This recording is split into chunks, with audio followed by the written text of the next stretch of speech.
Welcome back to everybody to Campaign 3, Session 6. What's 6 in Spanish? Cease. Why was there so many different answers? Cease. Cease? Yeah, cease. Cease? Not cease. Cease? What's 6 in German? Shoot. Did you speak German? Oh yeah, I know what it is. What is it? Say it. Sex. What is it? Sext? Sex. Sex. Sex. That's Okay. Yeah. Sweet. It's spelled the same. Well, this has gone up to S-E-C-S. We're like less than 1 minute into the session. We're less than 1 minute. That's a new record. Guys, we're my first minute on a live stream, and this is what you guys There we do. go. Okay, Which is a proper introduction. We have Abby. Welcome everybody, Abby, to the game. Her character will be jumping in shortly. We're gonna Better do jump in. Like, I'll just jump. yeah. literally jump. Yeah, Literally jump. I'll jump. I'll do a roll. We're gonna do prayer requests, no announcement. Oh, announcements, yes, too. Carter, unfortunately, is still sick. We're gonna be praying for him, and Gray is actually on a trip to DC, so he'll be back next week. Which actually next week we will not be streaming. It will be the following week because we have fall break here. So it'll be the following week, so you can tune in not this Sunday or next Sunday, but the following Sunday we'll be live. Which I can find a date for. I don't remember what it is. It's the 19th. October 19th is the next time we'll be live. And that'll be our next session, which we'll have a very full table for, so we're looking forward to that. Okay, so that's our announcements. We're going to jump into prayer requests. Sounds like all of you guys have had a week, including me. So we'll jump into prayer requests, and then we'll do recap. What can we be praying for you guys? My brother just still has highs and lows. Yeah. How is he doing this week? Better, Okay. but still, like, it's just the highs are really high and then the lows are really low. Right. So it's just a roller coaster, and so just prayers that he's able to figure it out, and Any luck on Community for him? Yeah, so he's like a cinema major. Okay. And every time he's like on set working on a film or something, he loves the group of people he's with and all that. But he's not with those people forever, so it's hard because they keep wrapping up filming, and so he has to find a new group, and there just aren't lasting like friend groups. Yeah. So that's what he's looking for. Okay. Yeah. Is there a club of some sort? I feel like there should be for movies, don't know. right? No? Okay. Yeah, I don't know. There is a movie club. There's a movie club that meets, but That they sounds like something. watch movies. It's different from... Yeah, he's okay. very specific about who he watches movies with. Oh. Okay, gotcha. Me too, honestly. Mhm. Like, movie theaters should just not exist. You don't like movie I theaters? hate movie theaters. They make me so uncomfortable. Why? You're sitting in the dark, Uh-huh. eating food in the dark with a whole bunch of strangers all around you. Like, Whenever I've gone to movie theaters, I've it's never always had been that thought empty. before. Yeah, Isn't that I've never horrible? like anyone in there. Like, So I don't know. I just never thought it's weird. it's disgusting. I kind of enjoy it. I enjoy it. I hate it so Yeah. much. I refuse to go to movie theaters. Really? Huh. all you need to do is rent it Tyler, out, take though. notes. Are you sure you haven't just been to just like bad movie I theaters? was gonna say, what happened to you I in was a movie gonna say, theater? I've been to like really nice ones, and I've been to like really crappy. Like the one here is really crappy, but like I've been to really really nice ones where you have like the chairs that like recline, they're heater, they're Okay. like massaging chairs. But I just You don't like the that? fact that there's strangers eating food and like crunching and just I also hate hearing people eat. Like I just Oh, then maybe that's That might the be the problem. core problem. I think that's your problem. I just hate movie theaters. I just don't If like they people. If they weren't Eliminated- eating, Yeah, if they weren't eating, eliminated would that the food be? factor. No, I still it makes me uncomfortable that like you're just in the dark, surrounded by people, like sitting next to people or they're behind you.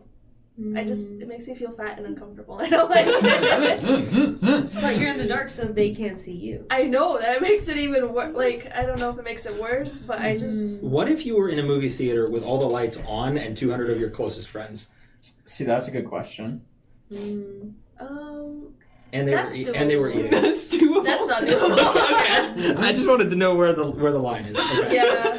They're eating I like think the you found it. crunchiest crackers possible. And So like smacking. crunching is okay, but if you're like lip smacking, like, it literally boils my blood.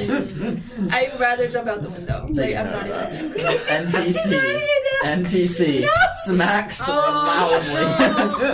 All you need is get okay, you need like a worm character. Oh, a fish, a titan. Uh-huh. Okay, And one he of those. just, yeah. He just speaks like that. Okay. Oh, Fired no. from the table. You're all done. Goodbye. Okay. Why are you giving me My next character. When Beckett dies. Let's kill off mine. We'll go do it. There's your new idea. Yeah. All right. Other prayer requests for you guys? that no one dies and creates a new character? Nobody dies. I'm not gonna pray over that. No. Speaking of food, pray for my iron deficiency. Because, yeah, it's not good. Iron deficiency. Do you want to tell them a little bit about that? Because I know you just told me a little bit about it. I just am covered in bruises, and I'm not, like, banging my legs on anything. They're just, like, appearing, and they keep appearing. Yeah. So I have about, like, 17 on just one leg. That's rough. Yeah. And I have grad photos, so, like, they need to go away. Yeah. In 2 days. Got photos. I'm sorry. So they're not, like, really painful. Like, if I push on it, it kind of hurts, but, like, they just... No, I need to look into iron deficiencies because my entire life I've bruised super easily. Maybe that's the problem. Same. Yeah. Same. Like I have one right now, like on my knee. I don't know how I got it. It's just there and it's really dark. Yeah. It's like, And they never hurt, but they're like always there. They're just there. Yeah. Maybe we're all deficient in We're iron. having wars in our sleep. Yeah, that's what I do. And it makes sense because I get crickets in my room, so I'm fighting them off. Yeah. What? I told you about. I was following you up until that point. Yes. I'll wake up and there's like crickets. That's crazy. That's Why did you call the landlord and be like? No, I took matters in my own hands.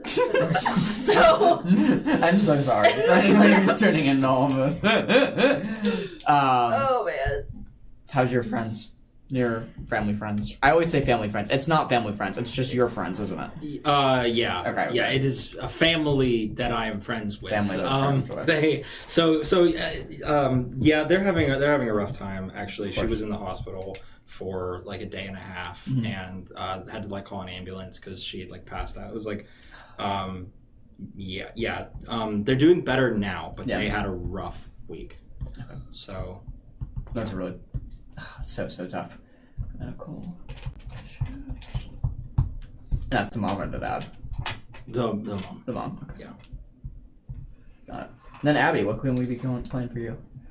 Probably just like school and time management. Like, I have a stupid English proposal essay that you actually brought up last session. I turned in the outline like last minute, and I hated it, and so now I have to write the paper that I hate that I don't want to write. That's well, it's a rough draft and then a paper, so I have time, and then I have like a big assignment for my art history. I have a big assignment for my gallery and museum fundamentals. It's all just big assignments, and so all that. And I'm also going to be traveling not this week but next week, so just like putting that in there right now. Yeah, absolutely. You headed back home? No, I'm going to a concert and then I'm coming back on Sunday, so pray that I make it here in time. Okay. Because I'm set up.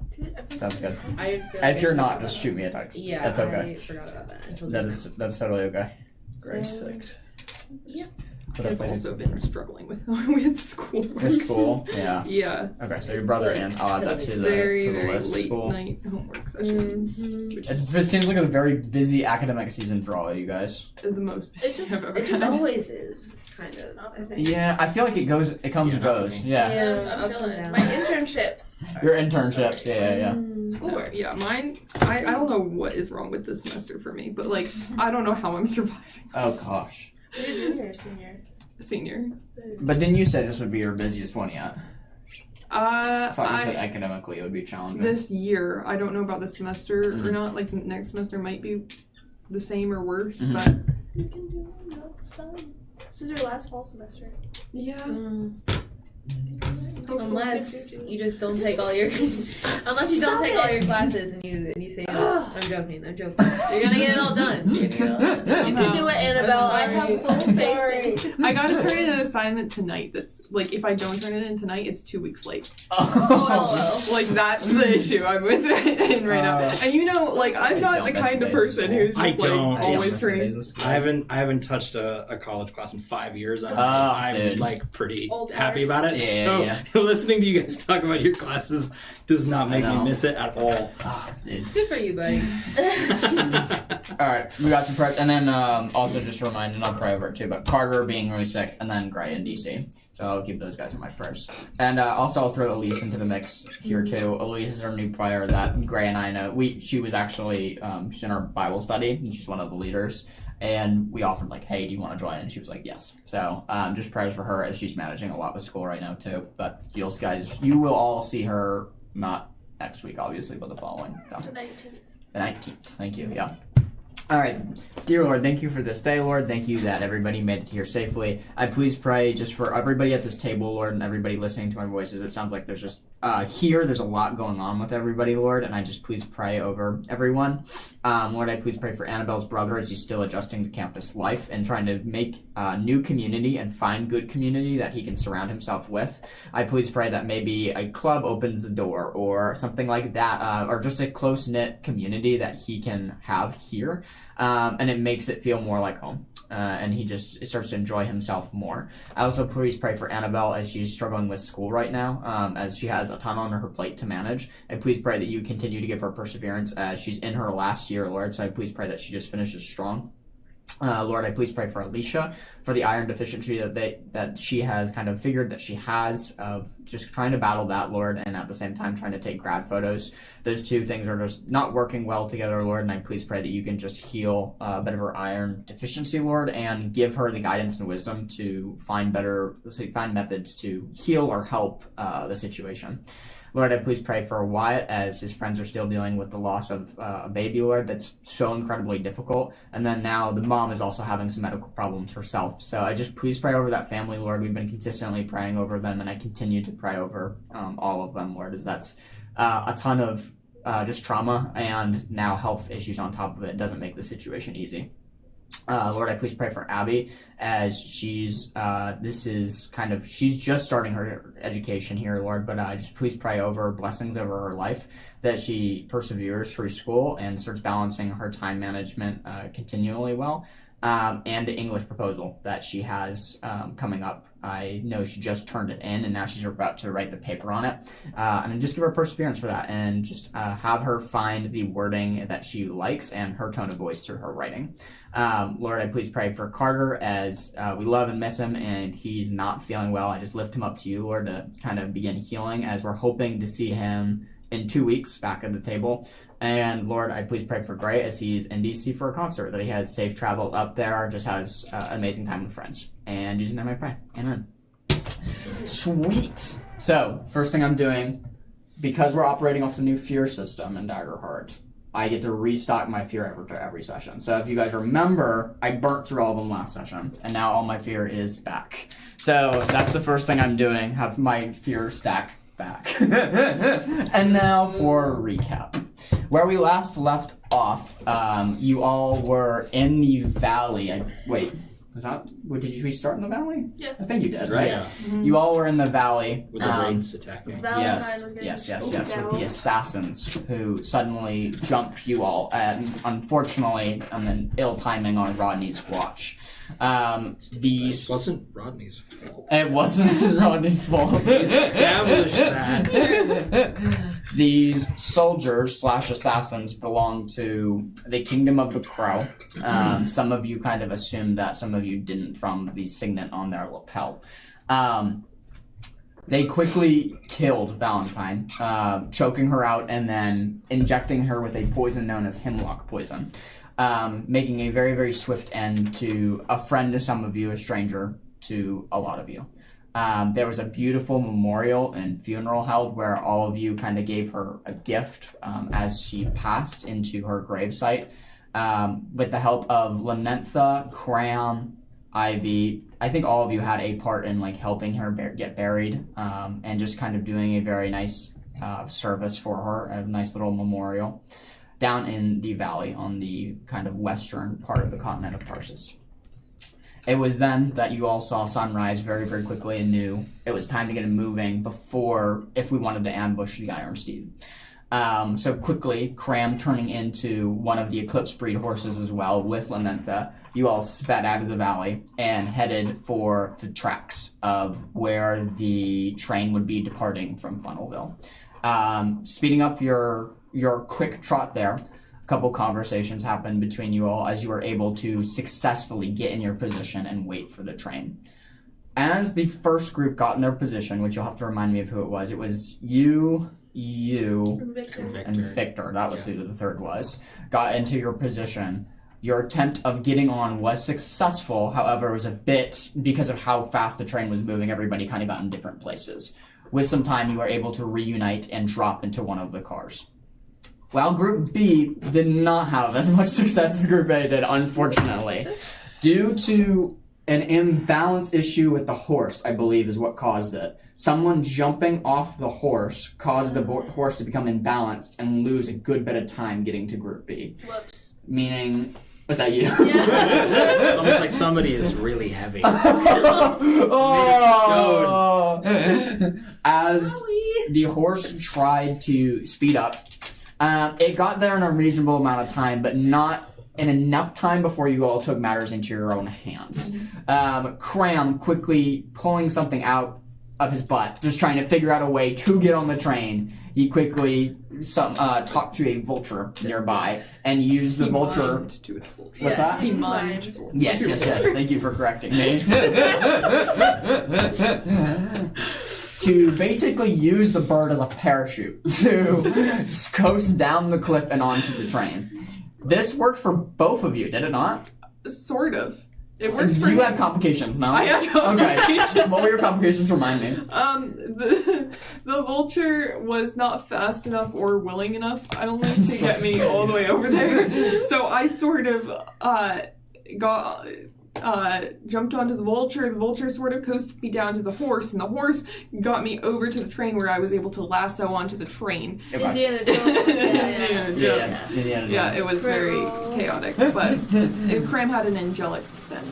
Yes, that is very, very correct, as he was able to convince the vulture otherwise. As you were able to kind of get your footing, even though it took some time, you all boarded the Iron Steed. Where you were quickly met with quite a bit opposition, learning that the cars and inside the train was much louder than you anticipated, giving you guys a nice stealth about moving from car to car. As you moved into, I don't remember which car it was first, quickly the mission became destroy the magical coil before we start looking for stuff. Which, finding it took some engineering, but you quickly moved into the front of the train and pulled it out.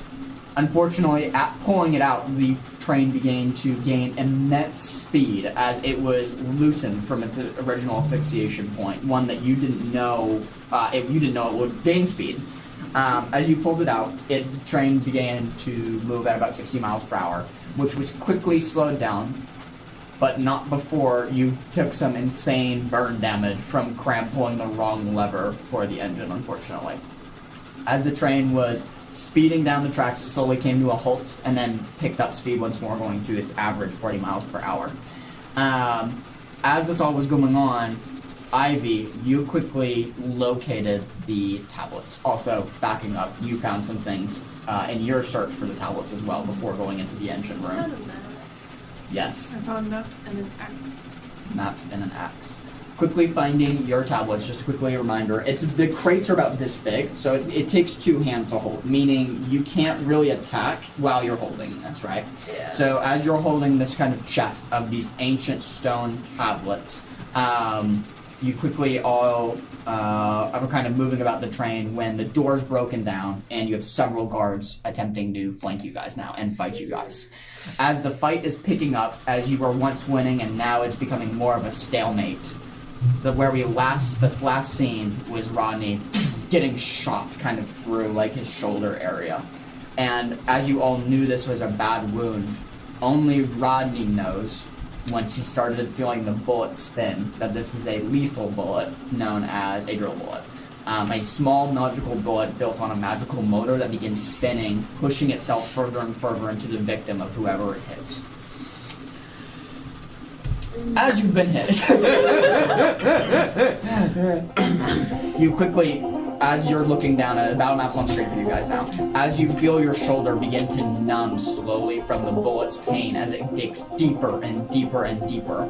You know, quickly, it's going to put you out of commission really, really quickly if you don't get it out. As you kind of look back to everybody around you, they don't know. They know you've been shot. They don't know that you're in the harm that you're We're in the other car. Yeah, Do we know he's just with Cram. With Some- the owlbear. Okay, I thought Victor was with you then too. Yes. Okay. Okay, Yeah, got it. it's myself, Cram, Owlbear Cram, Yep. and Victor, Okay. all in the front, or the third car. Okay. No, it's the third car because the engine is car one. The engine. Yeah. Yeah. Engine is one, and then we're in the third. Yeah, so there was a bit of confusion about that last session too. Thank you for reminding me about that. So the way we're wording this now is just counting it segments from 1 to 5, meaning the engine car is 1, the last car is 5. So just count 1, 2, 3 for like where you guys are. If you need like a heads-up display on where it is, as you kind of look around your surroundings, you hear this kind of like growl kind of like look up at you, and you can see it's Cram as an owlbear trying to communicate with you in his owlbear tongue with a native clicks and kind of thing, and before it drops into a very low English common voice to you, "Are you okay?" Rodney is going to. So just real quick. Is a drill bullet something that like everybody knows exists? Like, is that a common idea? That's a great question. It is not a commonly known object. It's something that's been quickly invented that is a penetration round to stop people as soon as it can. But I know what this is. You do. But I have no expectation that anyone around me would know what this is. It's an uncommon item, so you're not Okay. sure if they would or wouldn't. On a scale of rarity, it's something to know to be uncommon or rare. It's not elusive, it's not unheard of completely, but it is rarer. So Rodney is going to kind of take cover. Mm-hmm. He is going to position himself behind a crate and simultaneously call out to Cram and to Victor, and also over the telepathic bond to Beckett. He is going to say, "This bot is crawling around inside of me. I need immediate. Get this out of me right now, Beckett! Help! Beckett, help me, Beckett! Okay, just shut up! Beckett, help me! She's crawling around Being absolutely assaulted in her mind by this voice. Yes. And in order to get it to shut up, she's gonna try rushing into the next apartment. Can I roll a knowledge check with her background to see if she knows what this kind of bullet is, and can I use my experience knowledge gained as power? Yes, you absolutely can, but as you're rushing into the next car, as one of them is holding a pistol, they get a clear shot at you first. So I'm going to roll for that, and then you can make that attack. That's an 11 to hit. Yeah, That's barely. yes. We cannot have a fish character. This can win. 8 9. Wait, TPK. You hear this shot echo kind of throughout the chamber as it lands kind of like in your upper chest as you kind of quickly fall on against one of the walls and duck down. Quickly forgetting that, oh shoot, somebody, they have range now, they're not all using melee. This has turned into a different fight very quickly. You take 13 points of damage from that bullet. As it lands, now I'll take your knowledge roll, kind of scooting over to Rodney, trying to see if you can examine what he's been shot by. Don't worry, 13 is not so bad. The one that hit me never did mind, that's not 35 great. points of It damage. does a lot of damage. It's a lot of damage. 38, I think. 30 something, it's 38, high 30s, yeah. I thought it was a crit, but it's a 6 and a 9. Okay, So 15. Wait, I didn't add. Oh wait, it's gonna be fine.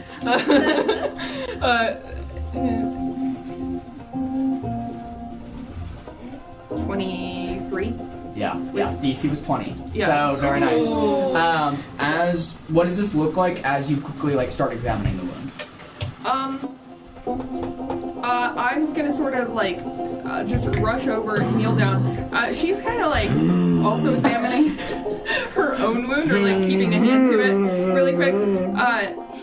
So she's just gonna sort of like rip the shirt to expose the wound, and immediately grab her bandages and stuff, and as she like puts her hand over the wound, she's gonna try to like draw out the bullet while she's healing, and her like tattoos sort of like lead to a very deep color on her hand as she does this. Yeah. Yeah, she's just gonna try to draw the bullet out. Sure. Go ahead. That will be a separate roll from your knowledge roll, but go ahead and make me a finesse roll to try to draw the bullet out. From what you know about the situation, your knowledge roll of 20. And can 23. I like apply a spell to that then with like healing hands? Yes, you absolutely can. And then, what was your question?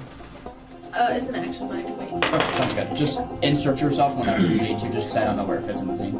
I just want to go in and smack some people around with my shield. Okay, sounds good. So we'll say at this point you're just now entering, getting ready to make an attack. Yeah, so I put the crate down that I'm holding that has the two sword tablets, and I'm kind of putting the crate on carrots on, just to kind of cover it, and then hearing the screaming, I'm gonna put my, because I can only equip one at a time. I'm putting my sword in and equipping my giant tower shield. Nice. And I'm walking with my tower shield because I don't know what's going on, but it doesn't sound good. As you're walking in with this huge tower shield, ding, ding, ding, a few bullets hit the tower shield as you're walking in, just trying to use it as a riot shield, right? Of just trying to block these bullets, trying to help your fellow friends out. Yeah. That is successfully working for now. As you're closing the distance, go ahead and mark your token of where you're ending yourself up. Notice where the 4 soldiers are that are currently shooting at you. At this point in time, from the amount of shots fired, even though you guys aren't looking at them, you would know a couple of them have guns. It's not just one of them that has guns. Just an important note there. To you, as for your past knowledge roll, as you are examining the wound on Rodney, your ear is just naturally more closer to his physical self as you're kind of like leaning in. And sure enough, a certain sound alerts you to what this is as you hear it coming from the wound itself. Do I feel this in myself as well? Or is this a different kind of bullet? You don't feel it rotating in you. You feel it sitting, it's not moving. Okay.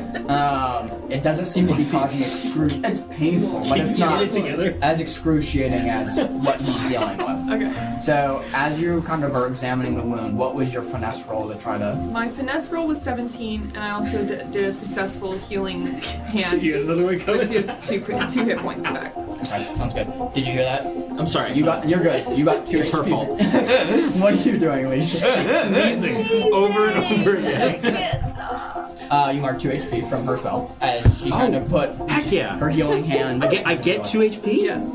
That's No, I punch you for 2 HP. You'll lose 2 HP. This is wonderful news. This is the nicest Beckett has ever treated Rodney. This is wonderful. And this She is just the wants you to last stop time. screaming in her mind. The only problem, Thank you, healing. Beck. while the healing does go through, the bullet does not come out. 17 isn't enough? 17's not enough. Okay. Sort of immediately, like, you see the color come back into Rodney's eyes. Yeah. And he... Thank you. And he is going to clutch the golden amulet that Zrook gave him, and try to use it to eject this bullet from himself. He's going to try to activate this amulet. As you grab it, and you close your eyes, roughly remembering a long time ago when he was constructing the amulet for the first time, what he told you to say in that moment of the magical recant, the words that were needed to say to activate its power. As you grip it with your hand and close your eyes and kind of hold it, suddenly the words loose from your lips of the sentence that you remember to activate the amulet. And like a beam of sunlight washing down over you, you feel yourself just begin to relax. Clears all your stress, if you had any stress. As the warmth washes down over you, like ice cream on a sunny, hot day, you feel the bullet begin to dissolve within you as it begins to melt away into liquid metal.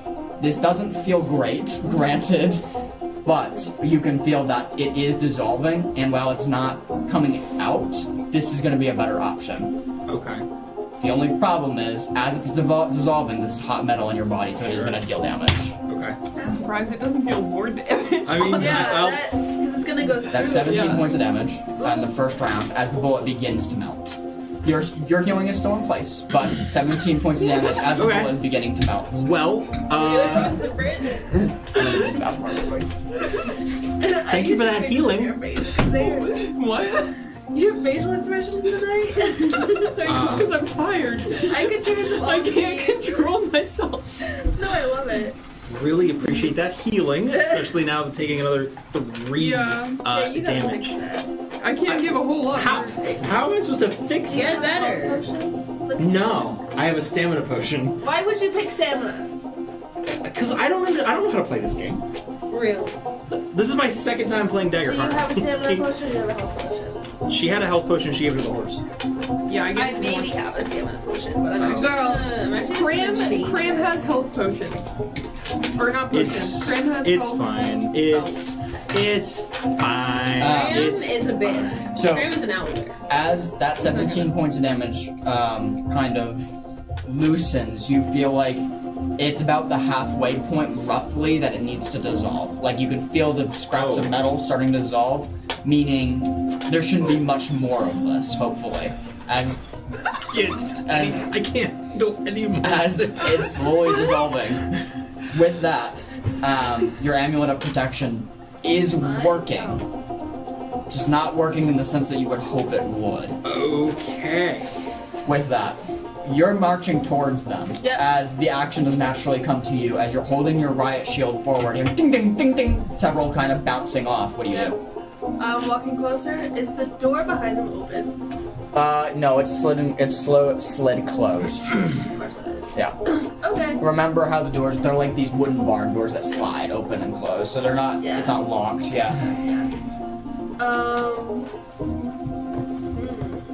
Great. Question. What am I gonna do? Well, I got some new spells here that I could use. Let's see. What's their position? There's 4 of them. There's 4 of them. Yep. Oh, jeez. I'm wondering if I can. Is there a way for me to position myself where, like, I kind of shove one into the wall but still protect myself from the shots? From, like, the one that's. The only way I see that happening is going after the back one, which even then they could turn around and shoot you, So unfortunately, not that I see, unless you see a place for that. No, I don't. I'm still unstoppable. Yes, you are still raging. So that's great. Why don't you think on it, and I'll move to one of these guys. As you're kind of sitting there kind of deflecting the fire that is coming towards your friends. I am, like, angled so they're behind me, so, like, they can't shoot them because I'm blocking them. Sure. So. Absolutely. The action kind of comes to you guys if there's anything you two want to do. Yes. I would like to cast Mysterious Mist, Okay. which, casts a temporary fog that gathers in the stationary area. Okay, sounds good. And then what is is it just kind of one area? Does it say a measurement? It's just very close range, so it would only be like this end of the car, I think. Very close is... But hopefully it will throw off. It's going to be the entire car, because the entire car is 20 feet. Well, so at least it throws off their aim. I'll draw that out if you want to describe what that looks like. So Becca's still clutching her wound. She turns away from Rodney and just starts like murmuring an incantation, and from the floor like a mist sort of starts to coalesce and slowly at first, but then very quickly rises in these plumes and fills the car. As the mist kind of wafts up and like emerges the entire car in this fog, you're ceasefire! We can't see them! As you held there still kind of like in the shield, you notice that this fog has become so dense now for you all that you can't see your hand from in front of your face. It's so dense. So you have to sit directly next to Rodney, like touching each other to see each other. It's that thick of fog. As the firing has completely stopped. I don't know what I missed. I completely missed it too. No, he said you're sitting touching each other. I just. I was like, what did I miss? Yeah, do you have something? Yeah. Okay. With the fog in place, Yes. I'm going to just kind of hold my shield one arm, Yep. and I'm going to walk up to the last person, the closest one to me, Yep. that I remember them standing, Yes. because they cease fire, and I'm going to see if I can bam bam. Yeah, roll for attack. Roll for attack. Bam, bam, bam. Bam bam. Are you trying to hit them with the shield? Yeah, I'm gonna just pull on. Yeah, just complete shield whack. Shield whack. Go for it. Go ahead and roll for attack. You technically should get disadvantage. I'm giving you an advantage and neutralizing it because you knew where he was last standing. Yeah. Thank you. Yep. Okay, that was not very necessary at all. Like that was.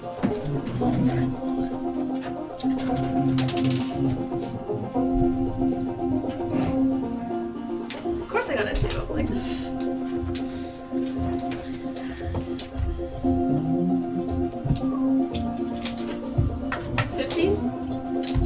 It's a hit. Go ahead and roll it for damage.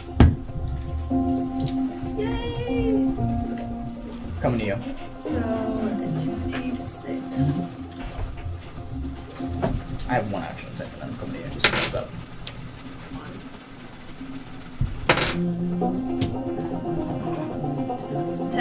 10 points of damage? Yep. As you... Do you want to describe what this looks like? As you kind of get him into a melee range, he sees you too late as he pulls out his pistol, getting ready to hit you. It's too late with how close in proximity you are to him. Yeah. So because all of her armor and her shield is all like that very bright white, like gold titanium, she kind of blends in with the fog. And so she kind of emerges almost like this close to the guy. And so all he sees is just like this shiny shield coming at him and then just boom! And it hits him square in the head. As his face is slammed up against the train wall quickly with a swift, you can see like a tooth loosen from his mouth as it goes spinning as his head is pressed up against the wall. You deal 10 points of damage. Very nicely done. With that, I'm going to spend a fear. As your attack has landed, suddenly you hear a... You recognize as this a door being opened from car 4. Not the car you are all in. Yeah. You notice it is, from the sound, you know it's the doors on the sides of the car to enter into it. Ira. As you have opened the car door, as you just jumped onto the train, as you have kind of opened it, you quickly scout around, hear kind of the slamming of fighting for the next car. There's nobody in here. Yeah. Your items should be ripe for the taking. There's nobody in this car like they should be. You suspect, unfortunately, that you're not the first person to the train, as it sounds like there's a fight already been broken out. Yeah. What would you like to do? I'm immediately going to find whatever it looks like has the item I would be looking for, and I want to start just rummaging through stuff. Sure, go ahead and make me an instinct check to see if you can find it in the segment of the cars you're in. First roll of the game for Abby. What roll did I? Instinct is going to be 2d12, and then add your instinct modifier to it. Yeah. Awesome. Sorry. Baby die too. I do. That's 2 7s. That's a crit! Yeah! That's a crit! That's a crit! So much better at this game than you. Okay, and then stop that instinct. You don't even have to add it because it's already a crit. But usually you would. You're right. You're so mad. It's our first roll. Oh my god. Beginner's luck. Yeah. Knowing, No, guys. I'm just That's your last good. No, that's my first roll ever. knowing what your employer told you about what this item looked like and what vessel it would be hiding in this particular segment of the train, you are immediately able to find said crate and open it. Opening it reveals exactly what you've been looking for this entire time. The brass logo, brass signet.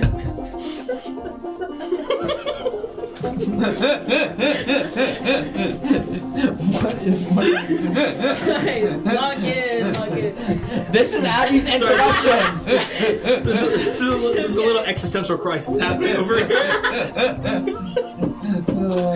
I'm locked in. She's finding her item. As you open the crate, you quickly find the brass signet. Yeah. This brass kind of logo quickly depicts like an oni kind of snarling with horns, as there's a little pin on the backside of it that kind of attaches to like the lapel if you were to need it. You kind of pick it up and kind of like anchor it in your palm as you kind of hold it. When suddenly someone opens the door from the start of the fourth car. You quickly see your first soldier as one of them starts to walk towards you. What would you like to do? Okay. Okay, yeah. I'll immediately just go in. Well, I'm not gonna say anything. I'm just gonna go and attack him. Okay, sounds good. How are we attacking? I'm going to use. Actually, I'm going to use my. What's it called? Let me pull that up real quick. She just passed up the opportunity for like a cool one-liner, so like I'm not that mad at her. No. I'm going to. I have something called a returning blade. It's Yes, a you do. primary weapon. I'm going to throw that immediately. Absolutely. Go ahead and roll for attack. Okay, 2d12. Yep, you got it. And then you're gonna add your returning blade modifier, which is down. No, 10 and an 8, and then 10 and an 8. an 8 with no modifier. No, it's a 10 and an 8. I'm sorry. I need some And then my fries, like for all modifier, this salt. 2d8 magical. It's a +0. Okay, so no modifier, so just a straight 18. A yeah. straight 18 is a hit. Go ahead and roll for damage now. Awesome. Yep. Another. 2d8. Whatever the damage. Oh yes, I see. My bad. Thank you. You're good. Okay. Oh, that's not the right one. Hold on. Sorry, guys. All good, no Still learning worries. how to play. That's a 9 and a 7. It's not D8. Oh wait, it's not. Well, that one wasn't it. Oh. You got a 9 on it. Oh, you're It's a so right. D10. Oh wait, no, it's a 6. Wait, is it? Yes. Well, that one's right. The other one was. Oh, Yeah. I'm so sorry. No worries.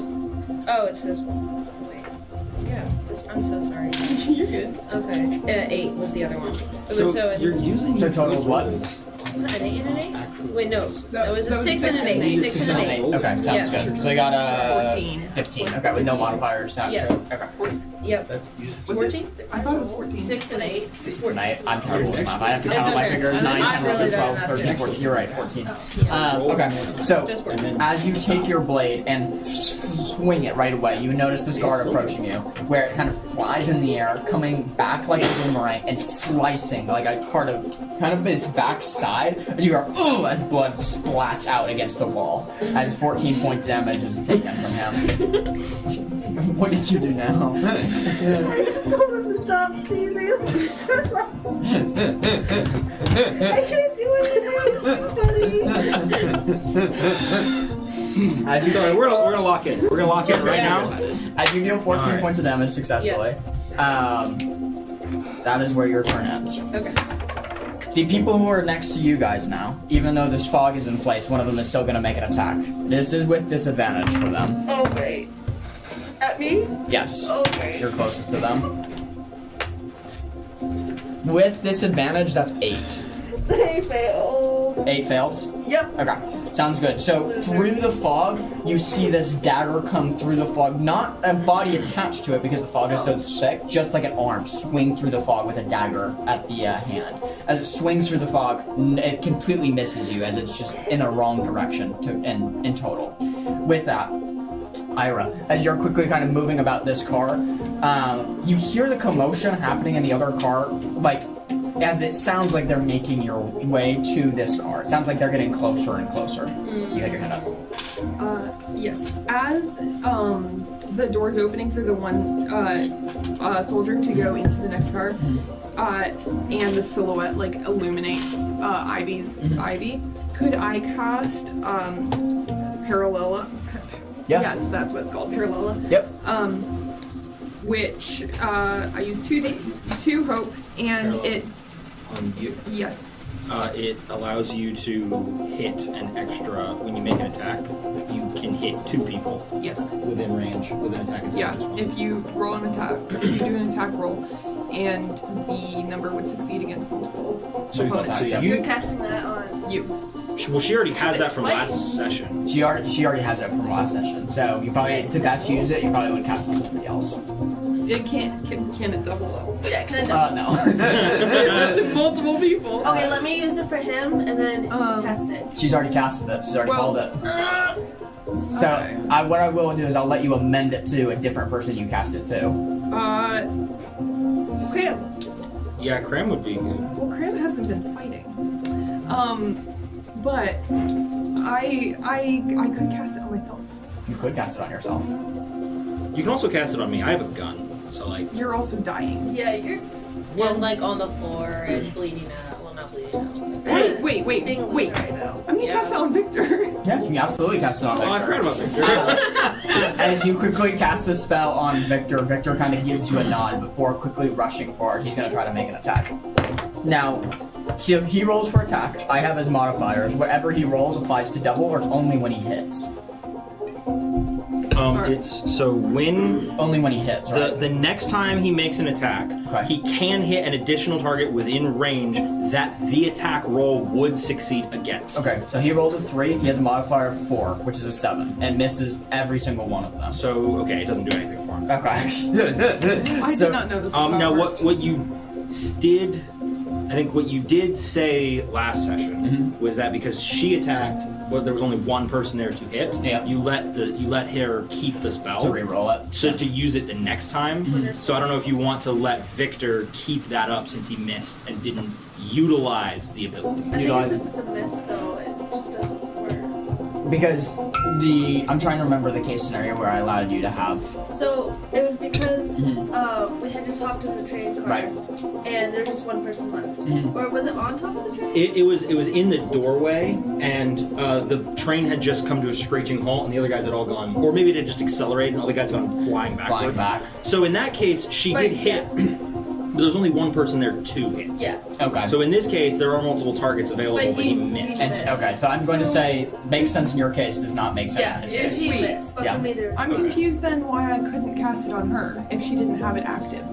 It is active. She got to keep it. She gets to keep it. She got to reroll Oh, she it. has. I still She hasn't have used She it. hasn't. She Okay. has not used it. Yeah, it was a rare scenario that she got to keep it. I did remember. All right, I was confused and I thought it was one that worked like And then every when you were making round. attack rolls, I actually zoomed in. Yeah. So it was the only thing on my screen. So that like, turned. why didn't you like hey? So as he casts that, you can see he takes out a broadsword from his backpack and just starts swinging into the fog, trying to move his way up closer to you. A couple of these slashes do ricochet off your shield as you're kind of moving quicker forward and forward, trying to ding ding kind of like make your way back. In doing so, what you don't see, Ira, you quickly see a couple more guards jump into your car. It looks to be 2 more, as it looks like something is actively pushing them backwards into your car, closer and closer to you. What do you do? Okay. How does my returning blade work with it coming back to me? Yeah, think of it like a boomerang. Immediately after the attack. So it's Yeah, so it's you back have it my in your hand, correct. Okay, in that case, since they're all right there, I'll use my short sword, which will like be right next to me. I'll like pull it out and I'll just swing to hit everybody. Oh wait. Okay. I think you short sword. You're gonna unless you have like a whirlwind. Do you have whirlwind? I do have whirlwind. Oh, okay, so you can do that. Yeah, so absolutely. I wanted to go ahead. And Hit everybody. Yeah. Yeah. Go ahead and roll for attack on all of them. Yep. That's a 2 and a 4, but I have an ability, well, not good enough, where I can reroll any ones and 2s. That's only on damage. Only on damage. That's only on damage. So that's fine. Then. Yeah, so you unfortunately can't be rolling that. Then that's just a 6. Just a 6? It's a miss against all of them, unfortunately. No. Which takes my turn back to me. As you swing with your returning blade, trying to hit, it's a hit, but you cut through just the armor pieces that they are wearing, being that it's very, very metal. A lot of them have shields, as it's a ding, ding, ding, ding, kind of like with the sword, as you're just kind of scratching against all of their armor plates. Oh. It's like a Windows XP pinball kind of Yeah. As you make that, as that happens, you all hear that sound that there's fighting in the next car over. You all quickly get the impression that you're not the only ones here anymore. A memory rings in your mind of Zrook saying, not sure who's going to be there. Another assassin's on the tribe, like from the Neondi tribe, or anybody trying to get score. You quickly realize that now is the time to quickly try to find your item and get out, because it sounds like the train just got a whole lot busier and there's more fights happening and more cars. As this happens, go back to you, my friend. As you're sitting there, kind of waiting for the last bit to dissolve, is there anything you'd like to do? Yes, I am actually going to. I'm going to telepathically say to Beckett, thank you for the healing. I'm not out of the woods yet. The bullet is not crawling around inside me anymore, but it is melting, and it is still. I'm hurting, and you may see me hit the ground here shortly. But so just a quick heads up on that, and then I'm going to kind of address our whole party and say. Ladies and gents, now is the time. If we have any tricks up our sleeves, let's use them now. And I'm going to use that speech to give everyone a rally. Nice, rally die. So everybody, please take a D6 rally die. Nice. Not you. No. And You don't need it. no, yeah, you're not my ally yet. So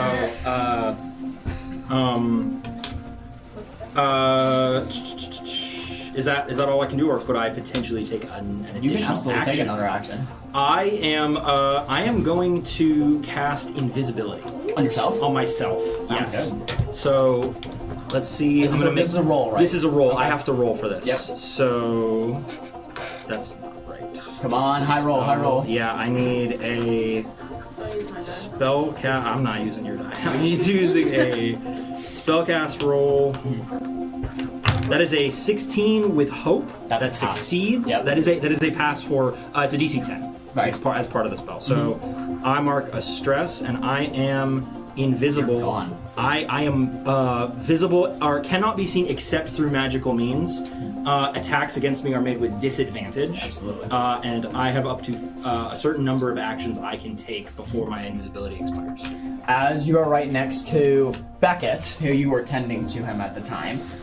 Yes. Right? Okay. You just watch Rodney vanish as he casts like an invisibility spell on himself.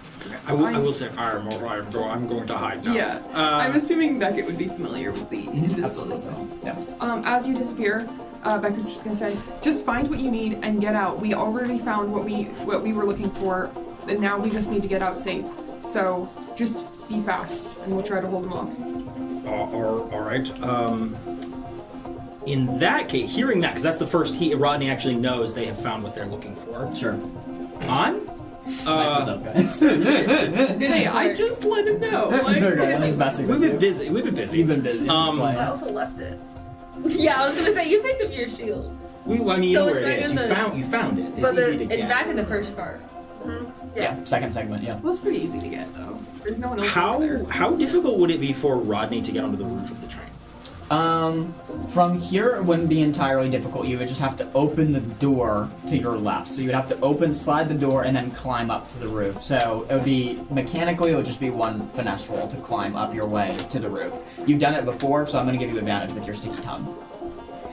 My Spider-Man tongue. Yep. Yeah, I'm gonna do that. I'm gonna try Okay. to climb up onto the roof. Sure. So go ahead and make me a finesse roll with advantage, because you do get your sticky tongue. As the door suddenly, no one can see who's opening the door, but the door slowly just opens. That's a 17 with fear. 17 with fear. That is a pass, but not at the expense of me getting a fear. As you kind of lurch yourself up with your sticky tongue up to the roof, and you're kind of now standing on the roof of the third segment, you see the next car over what you need, the fourth segment, what you're looking for, as it's only a jump away. Yeah, I'm gonna try to go open the hatch. Yeah. Like, I'm gonna move to open the hatch on that. Absolutely. On that next car, and I'll move on the. Right there. Yeah. I haven't gone in yet, but I'm looking down Right. inside to see. As you open the hatch and flop it open, your instincts are right. You're not the only one aboard. Ira, would you like to describe your character for me, please? Yeah. So you see An average woman of average height. She has right now a hood and like cloak on and a mask covering half of her face, so not a lot to see.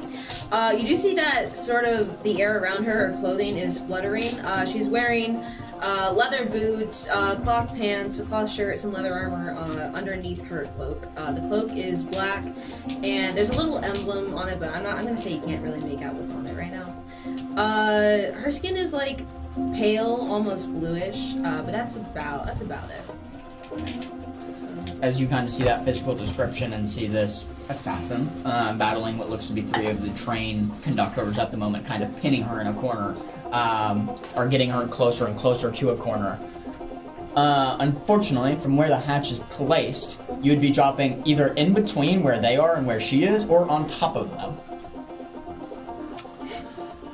Can you describe the 3 guards to me? Yeah, absolutely. They are the ones that you've been fighting for this time actually in the fog. They have just moved from car to car. So 2 of which looks to have pistols, kind of armed. The one in the center looks to have some sort of huge war pike that he's currently swinging towards Is her. one of them the one who shot me? Is. I'm shooting that guy. Okay, sounds good. That's the one on the top part, so I don't know if I can pick it. It's him right here. Okay. Yeah. Got Does it. your invisibility stay active if you attack? Yes, it does. I think he has 3 It does. actions. It does, but it uses an action. It- Yes. Yeah. I basically I can only do that a few times. I can, and then it goes away. Go ahead and roll for attack.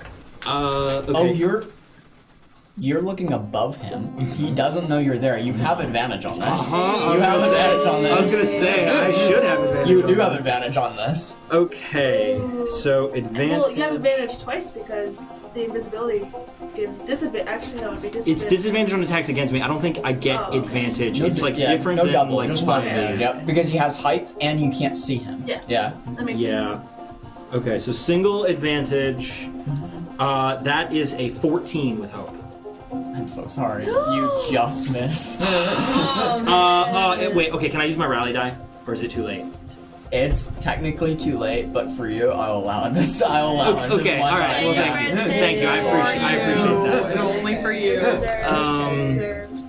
Is there a way? Hey, maybe Okay, you'll plus feel This is it. rotation. His rotational privileges. Thank you. His rotation. That's a becoming that's rotational. His that's a rotational. 16 total. 16 is ahead. Go ahead. Okay, thank you, John. You're Thank you. welcome, Appreciate it. I had it out for this guy. So AC's 15. If anybody hasn't calculated that, Okay. AC's 15 on these guys. Yeah. Cool. All right. Evasion. Sorry. D&D talk.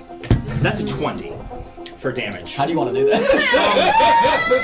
So you guys watch. Well, actually, you don't watch because he's invisible. But I watch. you see Rodney just, whoop, and then the door opens. But the viewers see Rodney like Andrew Garfield Spider-Man, just like, and then he's up on the roof, and then he like leaps forward, and then he pops open the hatch. He sees that guy, and he's like, I hate that guy. He pulls out his revolver and he just aims, and just like he's done several times on this train, shoots him square between the eyes. Just at his head just splits open, and it's Love it. gone. Right, this guy is done. As you open the hatch, Ira, you notice one of the guards kind of to your right quickly look up towards the hatch as it was just open. You look up, see nothing there, and then suddenly it is shot come from the hatch. At this, just blood starts pouring from the guy's head as it's completely like split open by a huge like revolver round. As he just falls, it's now only a 1 against 2. As it looks like your guardian angel has just come in clutch and That or someone who wants to kill me too. I don't know. has just obliterated this guy. Yeah. What I am gonna do, Uh-huh. I did give you grace. I'm Yes. going to take an action from you for this. Okay. So meaning you had 3 to start with, right? That's fair. Yeah, I had 3. So I'm taking 2 for your 2 for this, meaning you have 1 action left. Okay, yeah. I that's should have only taken 1. Super fair. Okay, No, okay. For letting me do the rally. Yes, but super that's what I'll allow that exchange to be made. So you still have 1 action left on your invisibility. Yes. Yeah. Can I do one quick thing as a free action? Just Yeah. tell Beckett telepathically. Yes. We're not allowed on the train. There's other parties have boarded the train. How big are the parties? How threatening? I see one small woman. I'm not. What do you estimate the threat level to be? Well, she's fighting the gods, so the enemy of my enemy is my friend. But Right now, I haven't had a chance to speak. I still vote that we get off this train as quickly as possible. So just find Agreed. what you need. I'm working on it. And Just let us know if you need backup. Try to keep the gods busy. I'm doing my best. As you are there, Ivy and Carter, or Ivy and Victor, you have now, with your shield, and now that there's only one left, have pinned this one up against a corner in the wall. You do have a free shot with advantage if you want to take it, either you or Victor. Yeah, I'm going to slam my shield down. Uh-huh. The floor is wooden, right? Correct. It's not like the wooden cracks. Correct. So I'm going to slam my shield down into one of the cracks so it stands up on its own. And then I'm going... Can I do that? Yeah, definitely. And then I'm going to take my sword out, and I'm going to stab the guy who's pinned. And then I grab my big sword. Okay, go ahead and roll for attack with advantage because he is pinned against the wall. Oh, yeah. Okay. I'm using the stupid digital because screw that.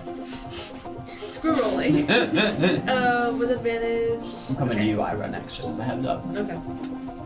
Freaking 20. Oh, that's a definite hit. It's Go ahead. with a fear, but it's a 20. Go ahead and roll for damage. Highest number I've scored tonight.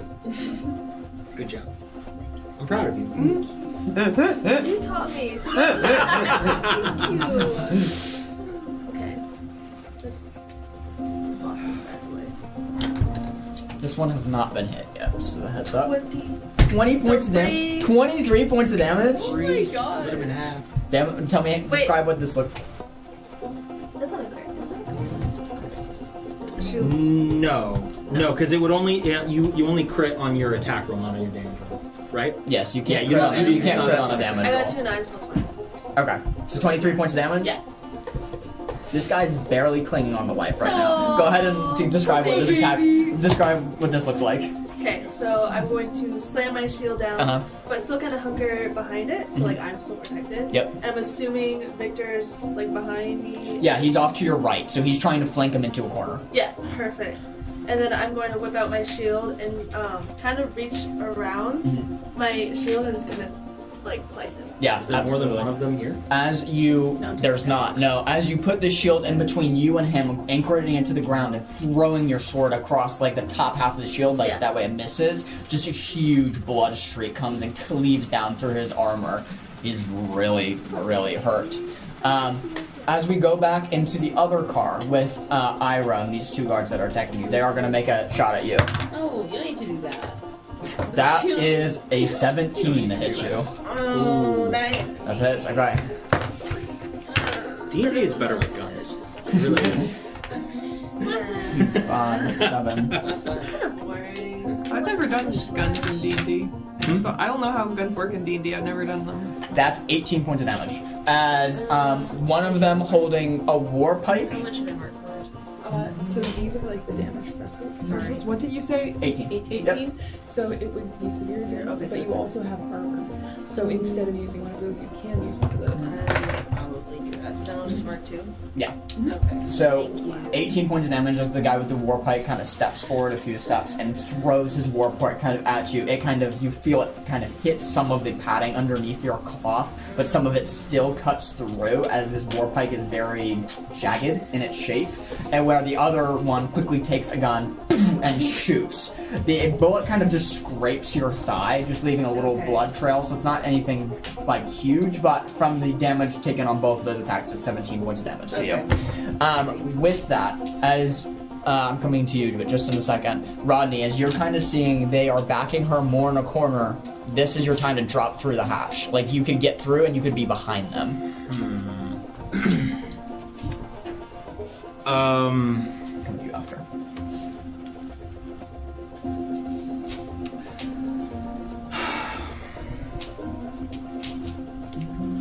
Now, without doing anything yet, Yep. because I know what I'm looking for. Do I see it? Go ahead and roll me an instant roll.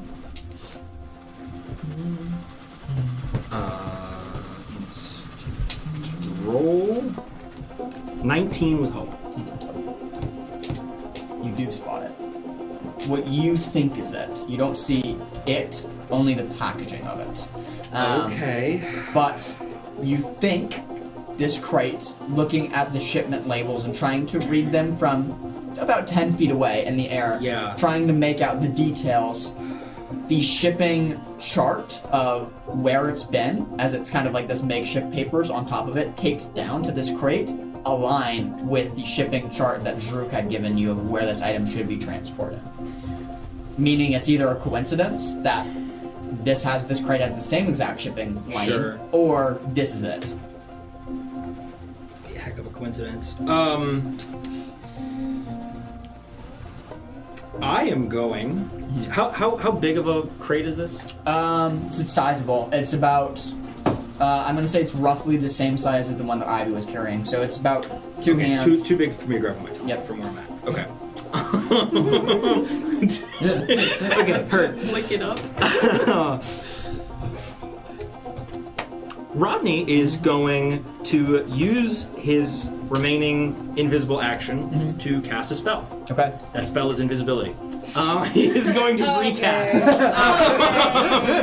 maintain invisibility. That's what he's going to do. Okay, go ahead and roll for that. I am rolling for that. That's a 21 with That's a fear. pass. That sure is a pass. I mark another stress. So you got your get a 3 fear. actions back, right? Yep, I'm Okay. back up to 3 actions. Okay, sounds good. And if you'll permit it, I'm then going to move to investigate the crate. Absolutely. But as you drop down into the thing, Ira, go ahead and make me an instinct roll.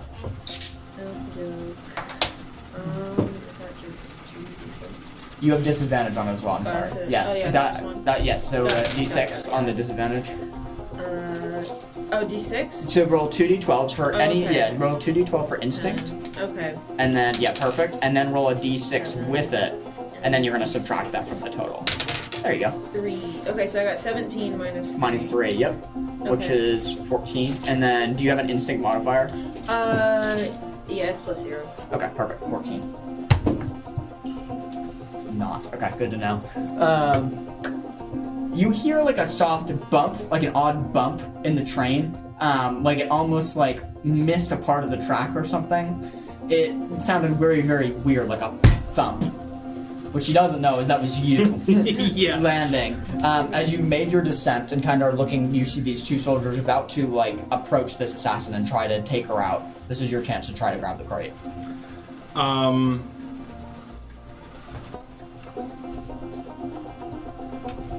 And there's two guards on her right now. Correct. There's 2.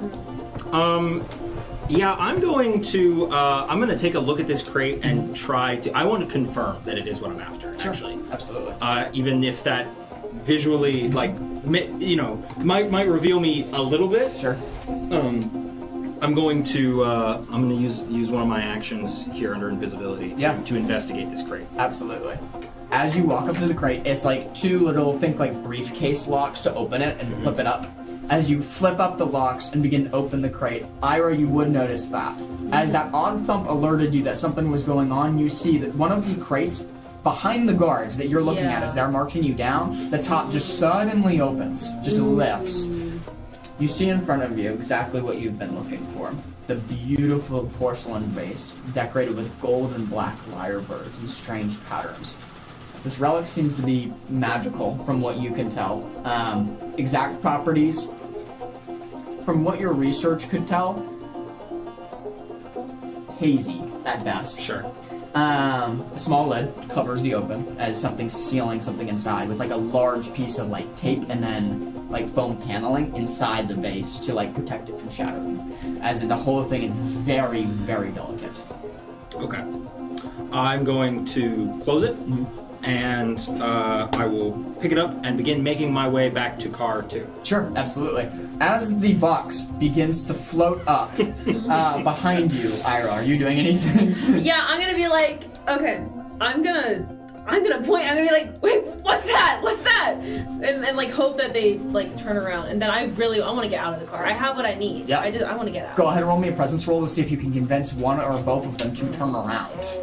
Yeah, I hope that works. Hold on. That's a Yeah, Little Miss Crit is Oh about my to word. literally Bugs Bunny. That Hey, sounds- look over there! yeah, literally. So that's a 14 minus 1 is a 13. 13. Still. Yeah. Can we You get one of just the... like, please? Yeah. Hold on. What do you want? A D12? 2 d20s. Oh, 2 D20. No, 2 d12s. I'm good. You get one of the two's attention as one of them suddenly something straight out of Looney Tunes. They like look over and like start looking at like what's behind them. Hey guys. Sorry, this is necessary. Okay. As they look over and like see that suddenly you're just the box just lifted up. One of them starts making their way ever so closely to you, getting closer and closer. You've moved away from the hatch now as they're starting to back you into a corner. The only way you can go now is to the second door, or to the third segment's door, which is right here. Mm-hmm. So one of them is backed off her, one of them is still on her, and you're about to get pinned into that door. Is there any world where I can just open that door and run right past the guard and like rejoin my group? There's a world where you can certainly run through the door, but there definitely is going to get a shot at you for doing it. Oh, I'm sorry, you're invisible. Yeah. No, he won't. No, he won't. Okay, yeah, because like he can see the crate. No. He won't. I'm not going to allow Is that. there still fog? Yes, there's still fog in there as well. I'll be invisible in the fog. So I'm trying to make it. I am very specific. That's the door I want to go through to rejoin my friends. Yeah, he's good. With the big scary swords and shields. Yeah.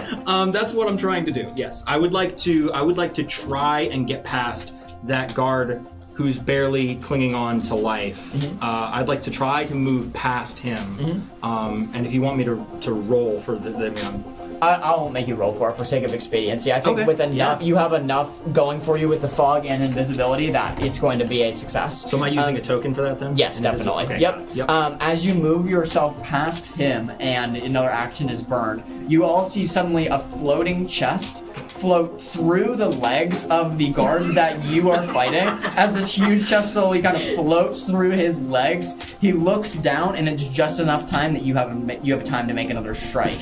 As what you don't know is Rodney's like slithering his way through, moving this chest. Why? Moving this chest through the thing. You just see a chest moving, like, and His with slimy nothing. little gooey self just slithering. He's like Spider-Man. I want to sound like Frog. What's your tap? Yeah, I'm gonna slice the other way. Okay, sounds good. Go ahead and roll for damage. Or roll for attack. Roll for attack. Or does Carter want to attack? You can? Yeah, it was either I'll you let or Carter. him. You or him. I'll let Carter. Okay, sounds good. Just know he's neither you nor you or him would have gotten advantage on this. That's fine. Okay. You want him to roll? Yeah. Okay, got it. Could I go after this? Yes, you can. Unless he misses, which he just did. I still got a 2. I'm done. He also got a 2. So, let's see. That's a 3, crit. 4, 5, 6. Together. yeah. So as he throws his sword, ding, kind of misses. It does come back to me, then I'm coming right to you. I'm gonna spend a fear here. The soldier that you and Victor are fighting and have cornered, it's his turn. You quickly watch by his belt. Suddenly he grabs something and he begins drinking it. A little small orange like potion vial. Suddenly, within moments, his veins and muscles start to bulge as he becomes this huge hulking figure. You can see, like, what's that? Did he just drink sugar? That's what I was about to ask. Yeah. Wrong. The liquid's like this iridescent orange. Same thing. Color can change. As his muscles start to like bulge and like he just become like bigger and bigger and bigger. You can see just like you recognize this quickly. There's a potion of hill giant strength. As he's grown into this huge hulking figure, like 2 times the size of what he once was. His head's now at the top of the ceiling of the train car. Oh. As he's drinking this, you are now looking up at him like this. He's gonna try to take a swat at you. That's a 19. All I'm saying, it could have Scramble. Sense of scramble? Yeah. You can do that. Yeah. As he takes his huge lumbering arm and throws it during your direction. Since it wasn't a crit, it doesn't hit you. As you dodge out of the way quickly, leaving your shield still kind of in that anchor position, meaning you don't have your shield, but you are able to dodge and roll out of the way with your sword in hand. He's still kind of like pinned up against that wall with it, but that is Annabelle's turn. Well, you just changed. Well, first and foremost, I would like to rush over to Cram. And go, Cram, this is very important. I need you to get the tablets. We left them in a crate right near the door of the last car. And I need you control. And I need you to get off the train. Just try to keep up with it so that you will be with us when we get off as well. I'm going to try to slow the train down soon so that we can all get off too. I need you to take care of those tablets. I can get the tab. Yeah. I can teleport us off the train if we've got what we need. Are you close enough that Am I? You're close enough. I'm in the same car with you. What's your range on a teleport? I think it's within. What's your range on a teleport? Like, how close does everybody else have to be to you? So it's one at a time. The teleport I have is one at a time. Yeah. I feel like we've used group teleport before. Yeah, we always did group teleport. I'll allow you to cast it as a group. We've done it. We've done a group teleport really? before. Yeah. Okay, sure. Do they change the price? It's so I will say the teleport I have is Arcane Door. So it's not that's like not the same thing than what we're talking about. So yeah, it's not like a teleport spell. It allows me to, when no adversaries in melee range, to teleport myself or one other person to a point I can see. No, that is going to work differently. So we can so up to 100 feet away. So basically, off of the train, one at a time, very quickly, we can all get off the train. Yep. There's a spell named teleport, and it does allow you to group roll teleports. Gotcha. Yeah, sorry. No, you're good. No worries. You definitely can cast that if it's your choice. As you see, like, Cram kind of hunched over to owlbear form. I can get the tablets, but I can't leave you, Beckett. That's all right, Cram. I'm sure I'll be able to get off. Look, we only have one more guard in this car, and then we're leaving. I just need to get to the front of the train. I'm gonna slow it down the same way we dealt with it earlier. I need to know that you are gonna be able to get off safe, and I need to know that those tablets are taken care of, so that this wasn't all for nothing. He kind of looks, and you can see a hesitancy within the owlbear's eyes. And he goes, okay, I guess so, as he kind of like begins to like march his way over to the second car, and he says, promise me you'll be okay. I promise.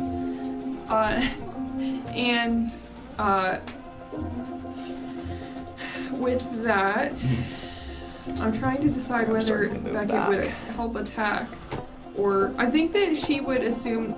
I actually don't know if she would have seen this transformation because of all the fog. You wouldn't have. Okay, she's just going to yell, like both mentally and out loud, because she still thinks that Rodney's in the other car. Mm-hmm. She's gonna yell, "Be ready! I'm gonna slow the train. We all need to be ready to jump off when it gets slow enough." Rodney is actually, at this point, standing next to her, floating, carrying... He's going to drop invisibility, standing right next to her. Hurry, Becca. Rodney, don't do that!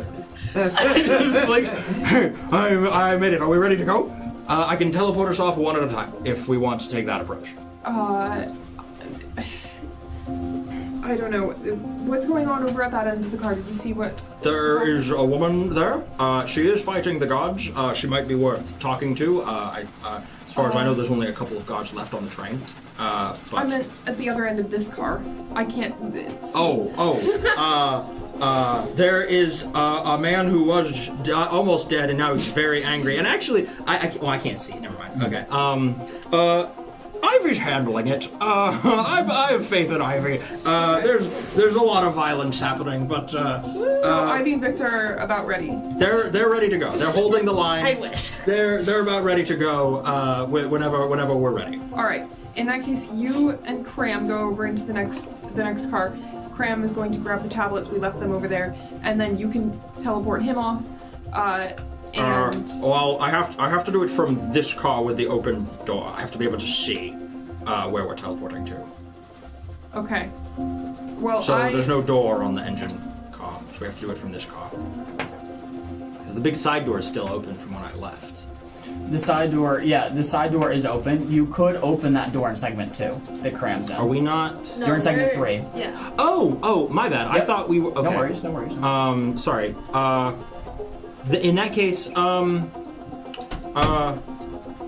Beckett would be like right back. Yeah. Let's get the gang together and let's move into car 2 and we'll start. And I'll start teleporting everybody off. All right, I will grab the rest of the party.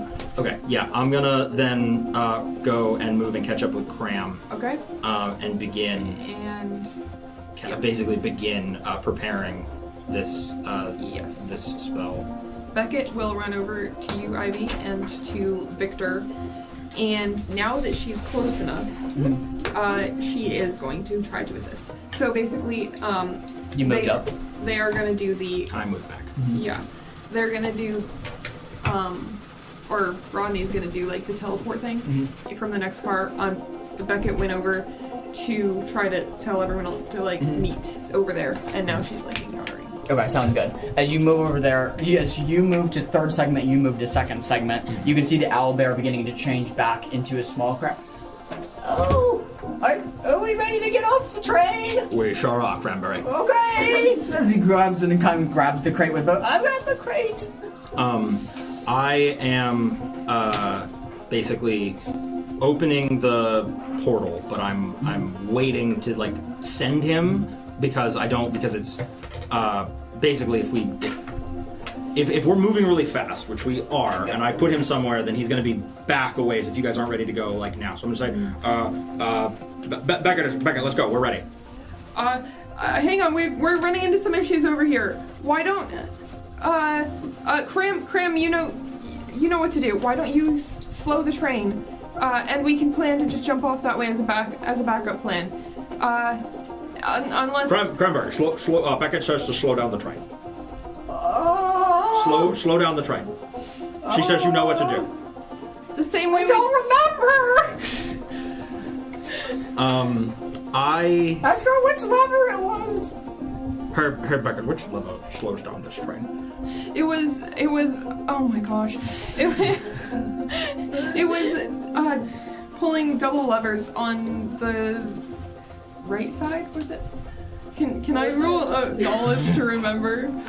Yeah, I'll allow that. Okay, because I was just studying this Yeah, I'll thing. allow that. I'll allow that.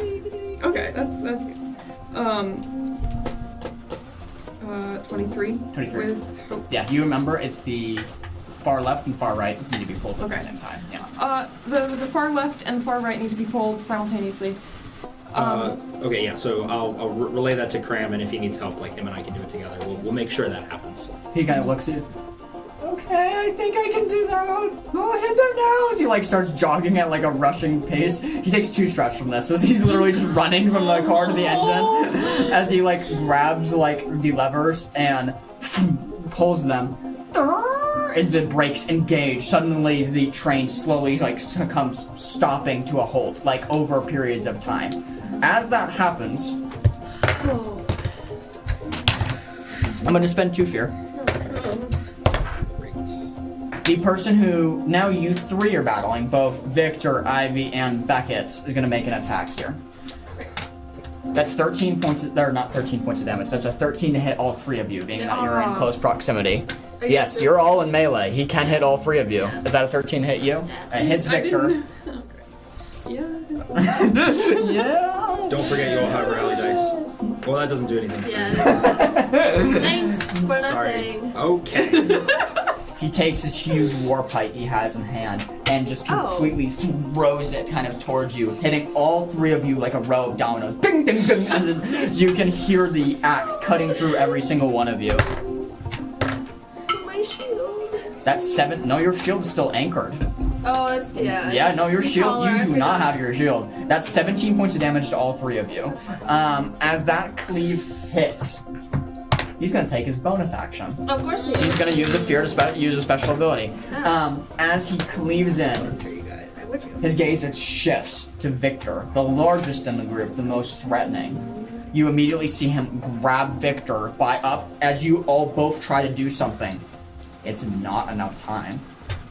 He does succeed on a strength roll. Picks Victor up and slams him down onto the ground, similar to like a Bane breaking Batman's back. As he picks him up, slamming him down onto his knee, you hear Victor you hear a snap as he falls onto the train floor. As it sounds like his back or something has just been broken. Wow. You're gonna kill this character when he's not here. He's still alive, but he's hurting. That As happened he's last session. Yeah, we cannot do another character die. There's precedent for that. As he slams down on the ground, he's still alive, he's still up, he's just really hurting. With that, it is your guys' turn. Right. We need to get out of here. We're slowing the train. We just need to run at this point. Do we have the stone tablets? Yes, I had Cram grab them, and Rodney and him are gonna get off the train.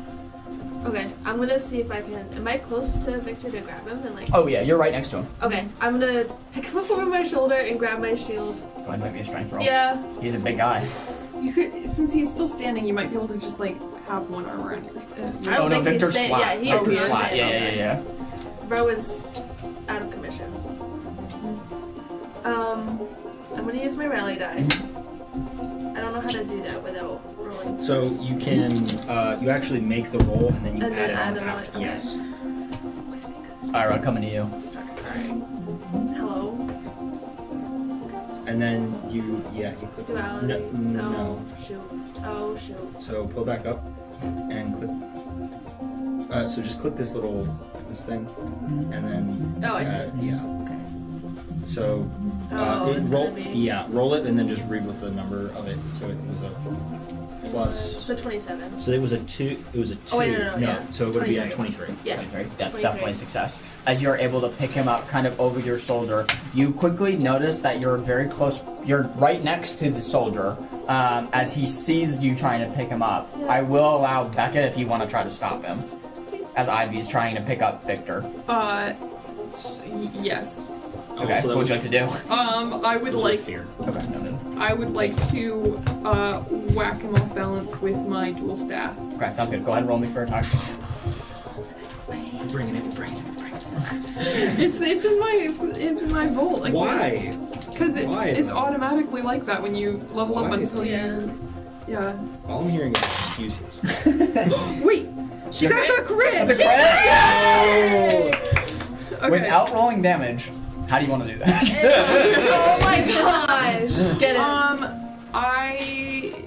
I literally, so Beckett was not going for a kill. She didn't know how much this guy had left in him, but she goes for a bludgeon to the head, hoping that she can knock him unconscious, knock him off balance or something. And as she does this, she hits a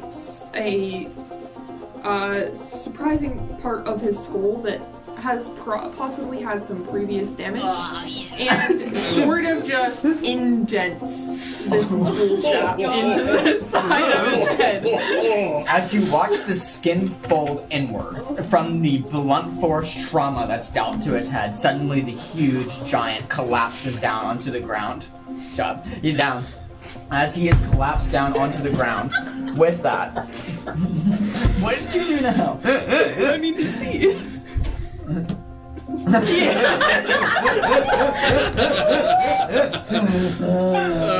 That's crazy.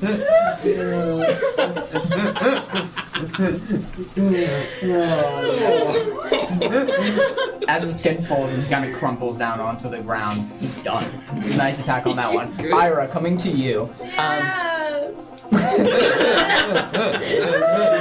As you have these two guards, No, it's okay. you have these two guards approaching you.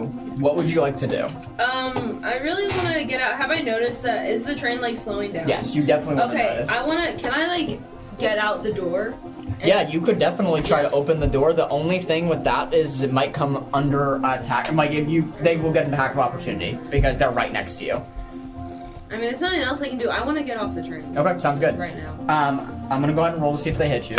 That's a miss. I'm pretty sure it's a 4. Yeah. Oh, Okay. yeah. Okay, so as they swing kind of wide, you go and open the door. You can see just the red plains landscape that is zipping past you, kind of now at 20 miles range, now 20 mile per hour range now. Okay. As you know, if you're gonna get off, now's the time as you're kind of holding what you need to hold in your Yeah. hand. Yeah, I'll quickly like shove that in like any tiny knapsack I have like at my side. I will quickly just for funsies. I'll use my returning blade. I'll throw it at whoever is closest to me. Sure. And I'll attack, and then I'm gonna. If I think it doesn't look safe enough to jump off. Yeah, probably at this speed, probably 20. I mean, you'll hit the ground and probably Yeah, I'll use like- all 4. Yeah, like do a roll. But I mean, if you probably, it's fine. Yeah, so I Fine. wanna attack and then jump off. Okay, go ahead. So go ahead and roll me for attack. Yep. Bruises and scrapes, but it shouldn't be anything more than that. I'm rolling d12s, right? Yes, that's correct. Okay, yeah, so that's a 9 and an 11. That's a hit. Yay. That's 20. And then damage will be. Can I reroll my damage? Or... Yes, you can. I If you- can. Awesome. Yeah, you can. I roll got a your- 1 on one. Yeah, you can re-roll your 1s and 2s. Okay. Oh, that's a. Crits don't count. Yeah. 2 7s. So So that's 14 points of damage. Yep. Go ahead and describe this attack for me, as this guy's Yeah. clearly hurting. Yeah, so I tear open the doors. I'll quickly over my shoulder just throw my returning blade. It'll like stick into his shoulder, probably like close to his heart. And then I'll like jump out, do a roll, and the knife will appear in my hand. Yeah, absolutely. As you jump out of the car and kind of hit the ground and kind of roll into a duck position, suddenly the returning blade kind of flies out the car and like lands in your hand. You take 1 stress from your fall off the train, no damage, but 1 stress as it's still moving at 20 miles per hour. So you kind of make it out. You're still kind of knowing that you got what you needed to come for kind of by your side. With all of you, what are we doing? I would like to sort of help Ivy get Victor, just rush into the engine compartment. And Well, we're not in that. We want to be in car 2, okay. not the engine. Well- Because Cram is bringing. I presume he's on his way back by now. Yes, he's on his way back. Yeah. So Okay. you slow So down the train. because he went to hit the brakes. We've got the 2 crates, Cram, and so now we're all in car 2, right? Rodney and Kramer in car 2. I don't know if these guys. Oh, okay. started We're to do getting that. there. Yeah. Okay. You're moving there now, though, right? It's next steps. Yeah. Okay, so you 3 are moving there? Yeah. Okay, sounds good. Go ahead and roll me an agility roll to see how fast you can get there. You 3. Okay. Victor's not rolling. So it's just Beckett and Ivy. Ivy, you're gonna get disadvantage because you're holding Victor. I was helping her, so could I give her like an advantage? Yeah, they can move. And then Well, I'm she can roll? thinking you're all trying to move quickly, right? So I guess what I'm struggling with is how you're holding him and running at the same time. I thought we just both had like his arm over her shoulder and we're just like running. Okay, I have, thought like, you an were. environment No, carry. she's. Oh. Yeah, I was about to say. Yeah. If it was that, I would allow it. Yeah. She's Yeah, carrying him. sorry. Okay. In that case, I guess. This is a good question, though. It's a good question.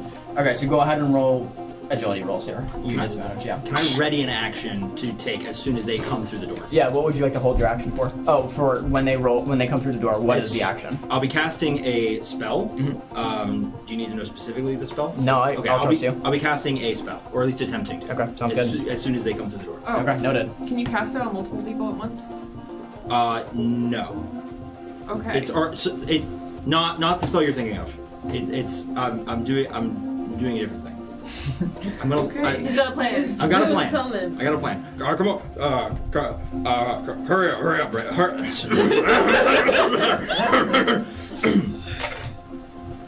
Becca. Come on. We need coming. you. Are you guys coming or There not? were problems, but we're coming. I'm thinking now that the train has stopped, we can probably get on the ground. But should we start it again to cover our tracks a bit, not let them know where we left the train? You feel a tug at your coat. Mr. Rodney, sir. I thought it was important to mention that, like, when I was in the conductor seat, I saw a town, like, coming up on the horizon. So is the train coming to a complete stop right now? Yeah. No, I think it's fine. I think it's fine. Let's leave it the way it is. Right. Let's not send a runaway train into town, because then they'll never stop moving. So, just get here. Get into get. Okay, get through the we're door. coming. We're coming. Yep. All right. Okay, agility roll. Oh no. Come on. I roll digitally. I don't know what else I'm supposed to do. Did you already use your rally die? Yeah. Oh, It's a oh that's right. You did. What was your agility roll? 7 with fear. Hurry up, Rebecca. I'm trying. What's yours? 12 with fear. Come on. Stop spending your fear. What? Stop giving him fear.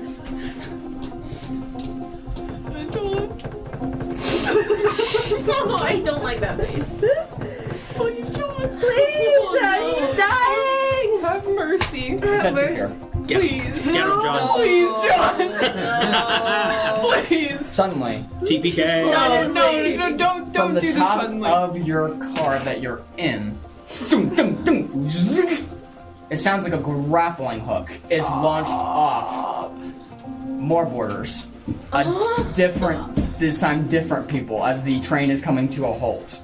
Meaning, if you're gonna get out now, you might have confrontation waiting for you, as you don't know this. You're in the next car over.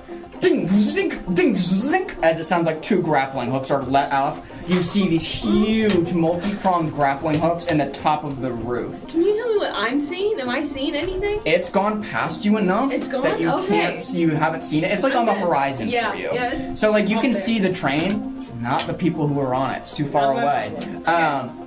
You quickly know you're in Yeah. for more. Yes, Can we get into the next car though without them seeing us? Like just since we're going on the in between. that I am Is gonna roll there for to see if they get in before you get over. Is there still I'm gonna live roll this. Can I use this? Are you using a Yeah, no. Are you using a 20? I'm using a 20. Yeah, I'll live roll it for you. I can't. 11 to 20. There's you still guys, fog, you right? guys make it in without passing. I've thought of the fog. Okay. Fog would be clearing because it's been a lot of Okay. good time, right? please? It's okay. Would it? It just says temporary fog. It didn't give a specific. A specific time frame. I think what I have to do is spend a fear to end that condition. So that's fine. I'll take that into account. I'll give you guys benefit of the doubt. 1 to 11, you guys pass on without a trace.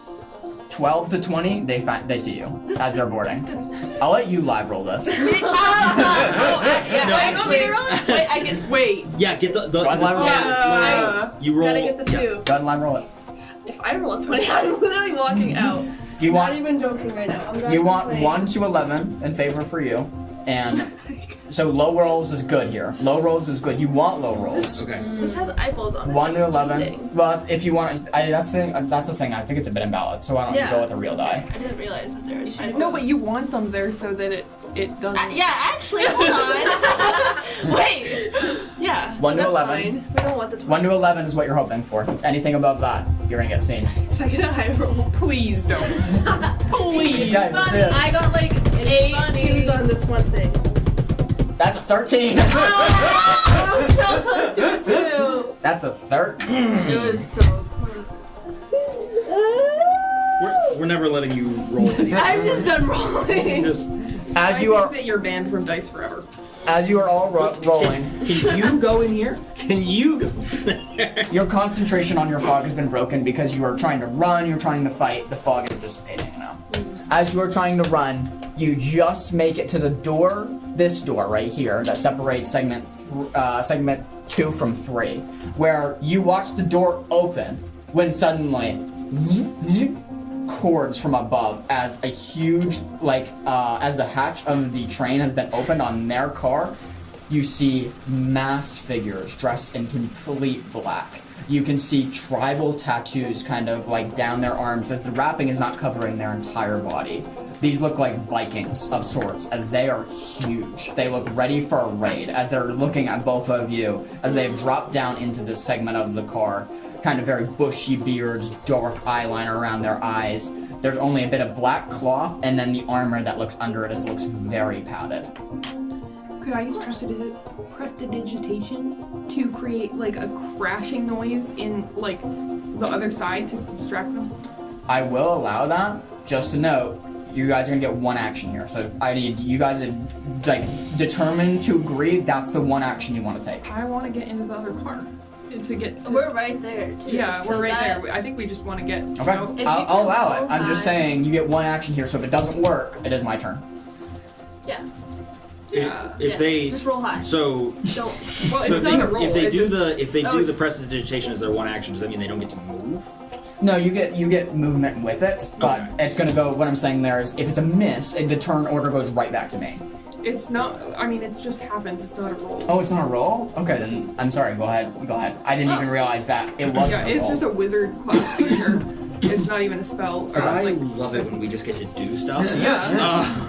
It's great. I am going to see how many it catches off guard though, because Okay. yeah, because go ahead and describe to me the sound that you're creating behind them.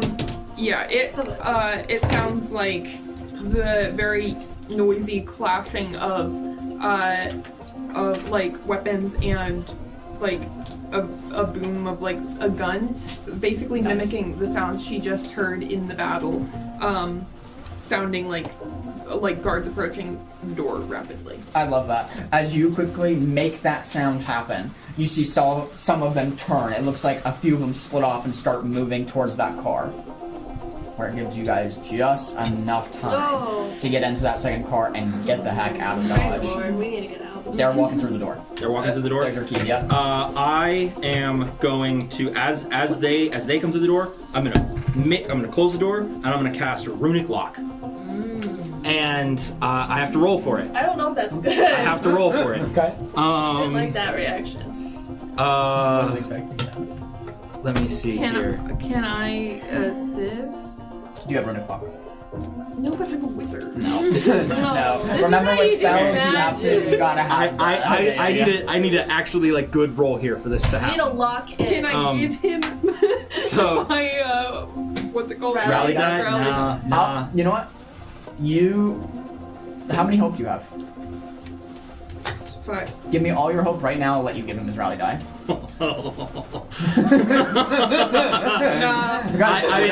I can tell you what I have to roll if that'll make a difference. No, because I did that and I can got just pile crates in front of it if the lock doesn't work. Yeah. All right, I'm rolling. All right, let's see it. Yes, I needed a 15. I got a 15. I got it. 50. Oh my yes. gosh. So I got it. So that door is locked. As the magical seal takes place, what does the magical seal look like? Is it a lock that affixed to the door? What does that look like to everybody? You see, you see almost like a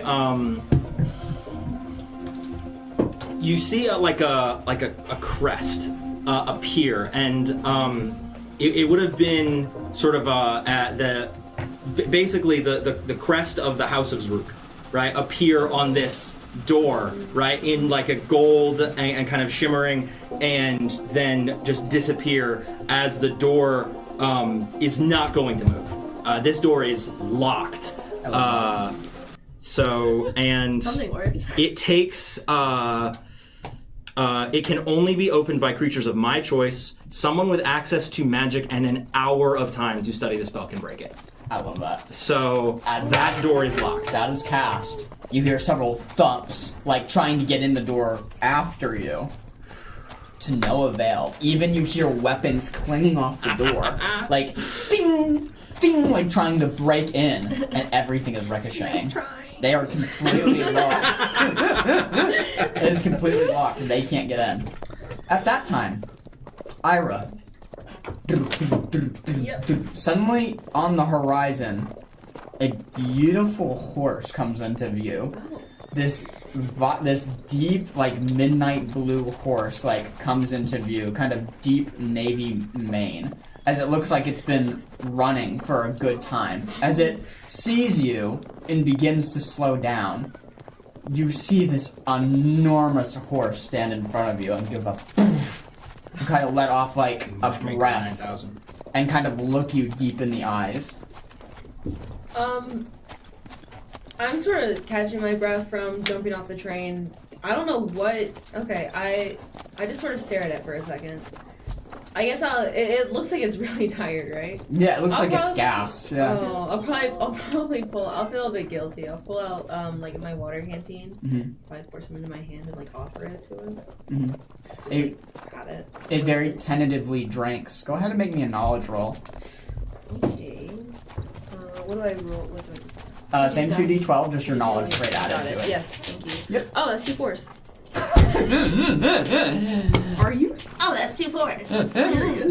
Okay, you do. From now on, you roll everything for Alicia. I'll come in when you guys are rolling. When we have an important roll. Yeah, you guys open the door. Can she roll for me, please? Please? Okay, 2 4s. yeah, crit.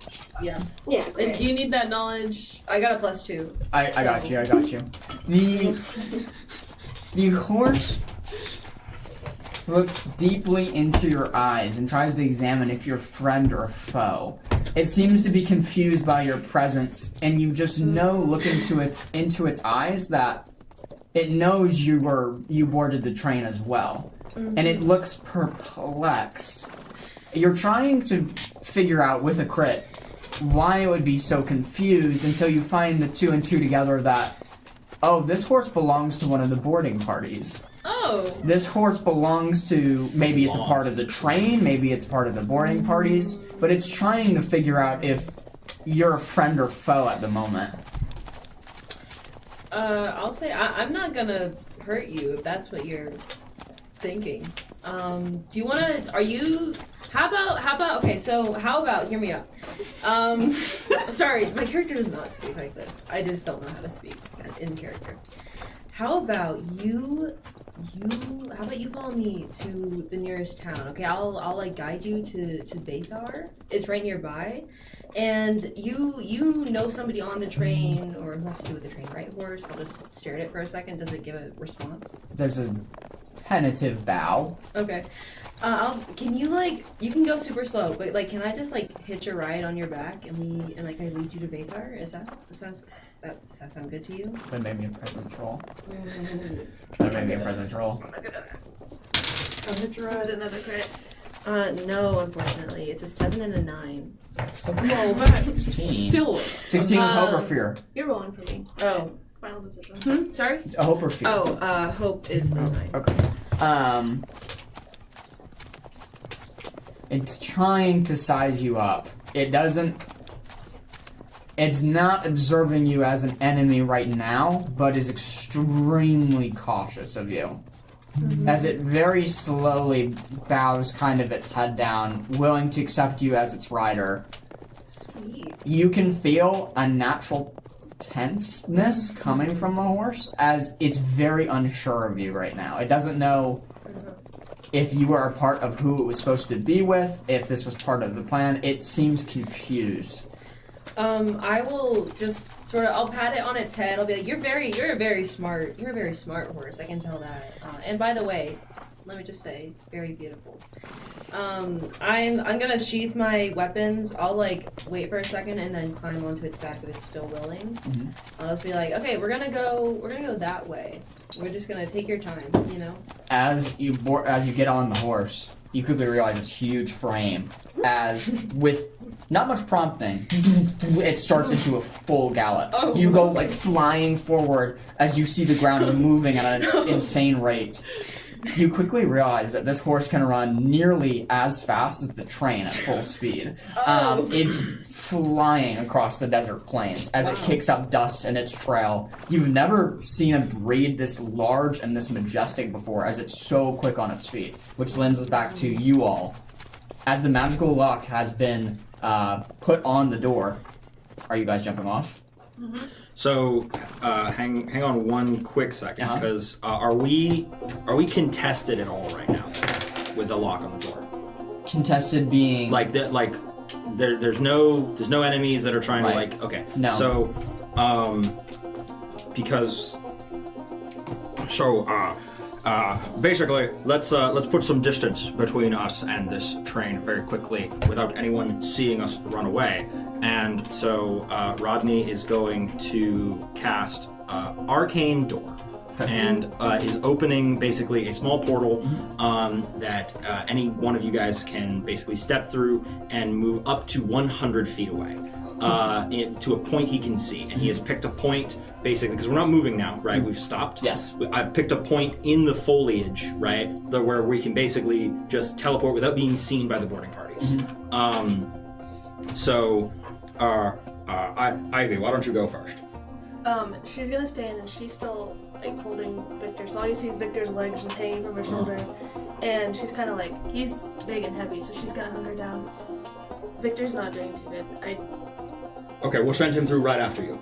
I don't want to send. If there's somebody hiding in that bush, I would like somebody who has a sword ready to be first. There's other people. Okay, somebody else. I'll go, but okay. I'm gonna try to lay Victor down. Yeah. You can see him groan in pain as you kind of let him down. Sorry. As he kind of does that, he begins trying to attempt to cast a healing spell on himself. I guess I just realized earlier, if I had been trying to help you carry Victor, that would not have worked anyway, because I'm literally 3'6". That's a crit. That's great. As It's a good one though. It is, but yeah. he's able to Twos. mend the broken spinal column that was broken down by his pelvis. As I don't know what specific one it was, but one of the vertebrae had become dislodged to a point with a hairline fracture. As he puts his hand on his back, as you kind of see this like light emanate from his hands as he's like cupping them and putting them on his back, he slowly like gets up using his sword as kind of like a cane to like get up. It's healing to the point where he can move on his own. Might need some help with people under his shoulders, but it's better than carrying him. Okay. Okay. Well, no matter which one it was, they're all important. So, rules as written here for this arcane door, I have to make a spellcast roll of 13. However, it only consumes it uses hope, but it only does that on a success. So if it were to fail, I can just keep recasting it. So if we are uncontested here, basically I'm just going to skip the rolls. Yeah, I'll allow that. Okay, I'll allow that. Basically I'm ready for somebody to Who's go going first. Okay. Okay. For sake of expediency, Ivy suddenly, you go into the bush. The next person shoots out to the bush, and with a series of 5 minutes, you're able to all get yourself into a bush within the hiding spot. It's about 40 to 50 feet away from the train. With all of your cargo, I imagine, as all of you were being teleported with cargo. Did you grab your shield? Yeah. She said she. Okay. I just didn't catch that. Yeah. As everybody has gotten off with their cargo necessary, and everybody's kind of huddling in the bush. What you see from there? As you hear as quietly as you can at the train that's 50 feet in front of you, and that's now completely stopped. You look to your right and you notice the can I see the map that I gave you? The old outpost. It's a big building. It looks like it's kind of made of loose wood, and it's very kind of like out in the middle of the nowhere, but there's like some structures next to it. You all kind of know, specifically Beckett and Rodney, that this was one of the buildings we were supposed to stop at anyway. As you were it's about 100 feet off to your right. Looking at the train, you hear a bunch of tribal gibberish as you can hear people moving throughout the train and just wracking it. The things being thrown and trashed. It's very, very loud and evident that they are just going through these train and just trying to find everything. So much so that you notice that actually one of them is so done with the door, they get up on the roof and go through the hatchway down into the car. Wow. So they completely ransack everything that they can. And just, they seem to be looking for something. You had your hand raised. You had your hand raised. Oh, that was before I went through the door. Oh, okay, sounds good. I thought you just had your hand raised, my bad. No, it was, yeah. You're good. As you are all sitting in the bush, kind of looking at this, you think you're good. You think your cover hasn't been blown. Suddenly, as you look towards your left, all of your eyes goes wide. Lanentha, with a rider attached, running at a full gallop, trying to get closer and closer to you guys. Cram's gonna try to talk to Lanentha as fast as he can. Oh, here we go with this. Hey, stop, don't go any further, stop, go away, we'll reconnect in a minute, just stop, go, As he's trying to get this signal out to Lanentha, you can hear the horse begin to slowly stop, and then begin to, like, make a turnaround. You on the horse, as it's just completely made a 180 and started moving back the same way it came. Is it going full speed? No, it's just walking this time. Can I see the train at this point? Yeah. So I see ransacking and hear noises. You would hear noises coming from the train. You can't see anybody in yeah. it. Yeah, but you would hear noises coming from it. I don't want to have to deal with whoever that is. I'll quickly turn my head around and be like, hey, is something going on? Can we not go that way besides the train? Yeah, It ignores you as it keeps walking forward. Okay, well, okay, you know the city is that way. Did I see her? You saw a rider. I'm sorry. I would like to. I'm going to spend my recognized her. final hope because I recognized you. Yep. Because I'm the only person who did see you. I'm going to spend my final hope and basically cast telepathy to open a line of communication, two-way communication between the two of us, and basically speak directly into your mind and say, "Well, hold there.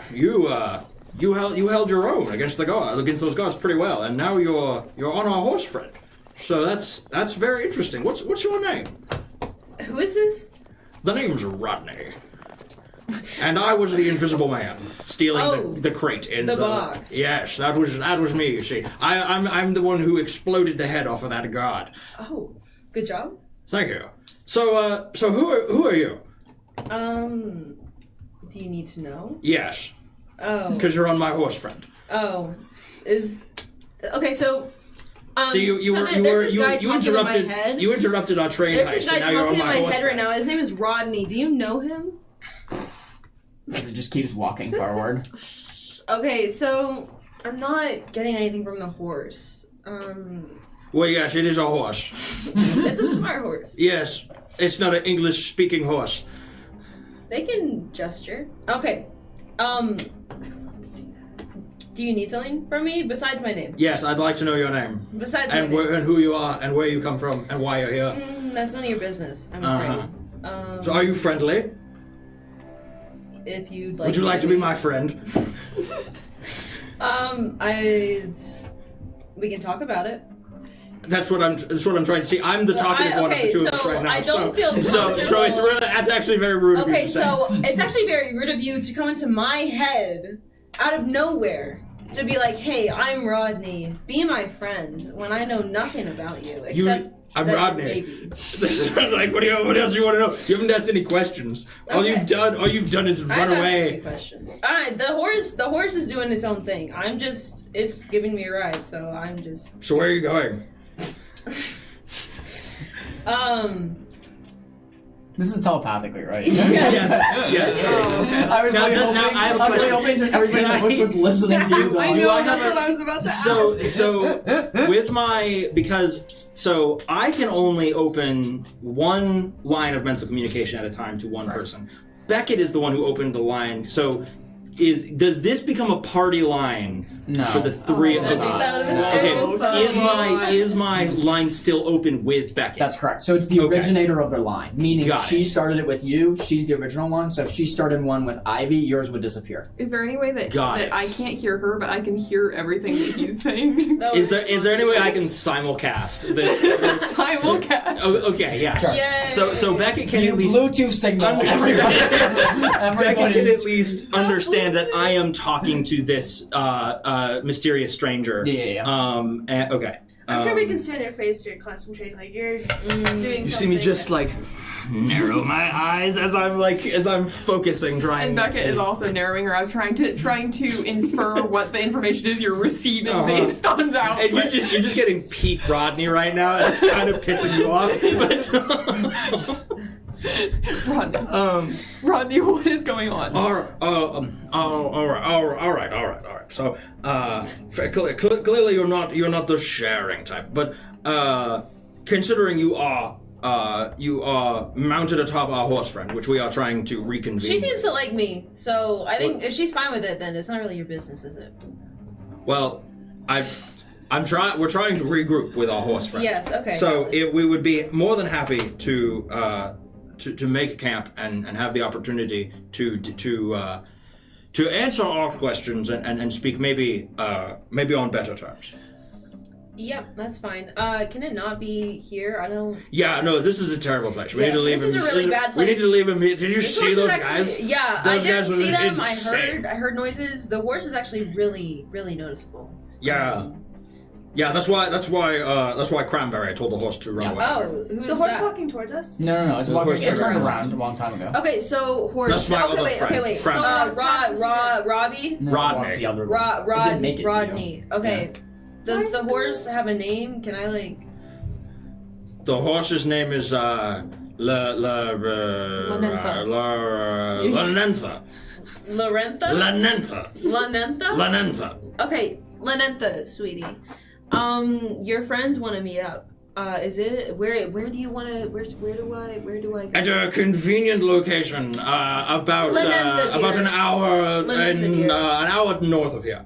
Okay, we need to go an hour north. Can you Is that good, Beckett? We'll meet up with your friends. North of here? Is that the general direction we want to go? Or Rodney. How about on the outskirts of Bathar? That is. I don't know which direction that is. That is the opposite direction we want to go. Isn't it? Right, guys? When you say it's the opposite direction you want to go, and in terms of what? I mean, I need to go back to Tildare. Correct. So I'm presuming you guys are also going back to the town. Is that accurate? The closest point of civilization to you all right now would probably be Vathar. Okay. Would probably be Vathar. And wouldn't it be the old outpost? Outpost is just the outpost is just an outpost. It's not civilization. It's just it's not a town. It's not a city. It's just a thing. The closest point of civilization is probably going to be Vathar. Beyond that, Funnelville, but going back to where it just started. Yeah, that seems like a terrible idea. Rodney, what are you doing? I'm talking to the mysterious rider who was boarded the train and is currently on the way. Wait. So, Rodney, do you know anything about this person? She was on the train. Your friends are really hard to talk to. She was on the train, and now she's on the horse. I don't know if I would trust someone who was just randomly on a train, and robbing it. I don't. By the way. I don't trust her. Okay. That's why I'm kind of yelling at her in her head. Yeah. But Can I hear him? Right. no. It's not like all the time. It's only at either of our discretion. Mm-hmm. So. And I think we're talking out loud now. The five of us are now. So there's someone on our horse. And you are yelling at her? Well, not yelling at her. But you're inviting her to camp with us. You're inviting a stranger?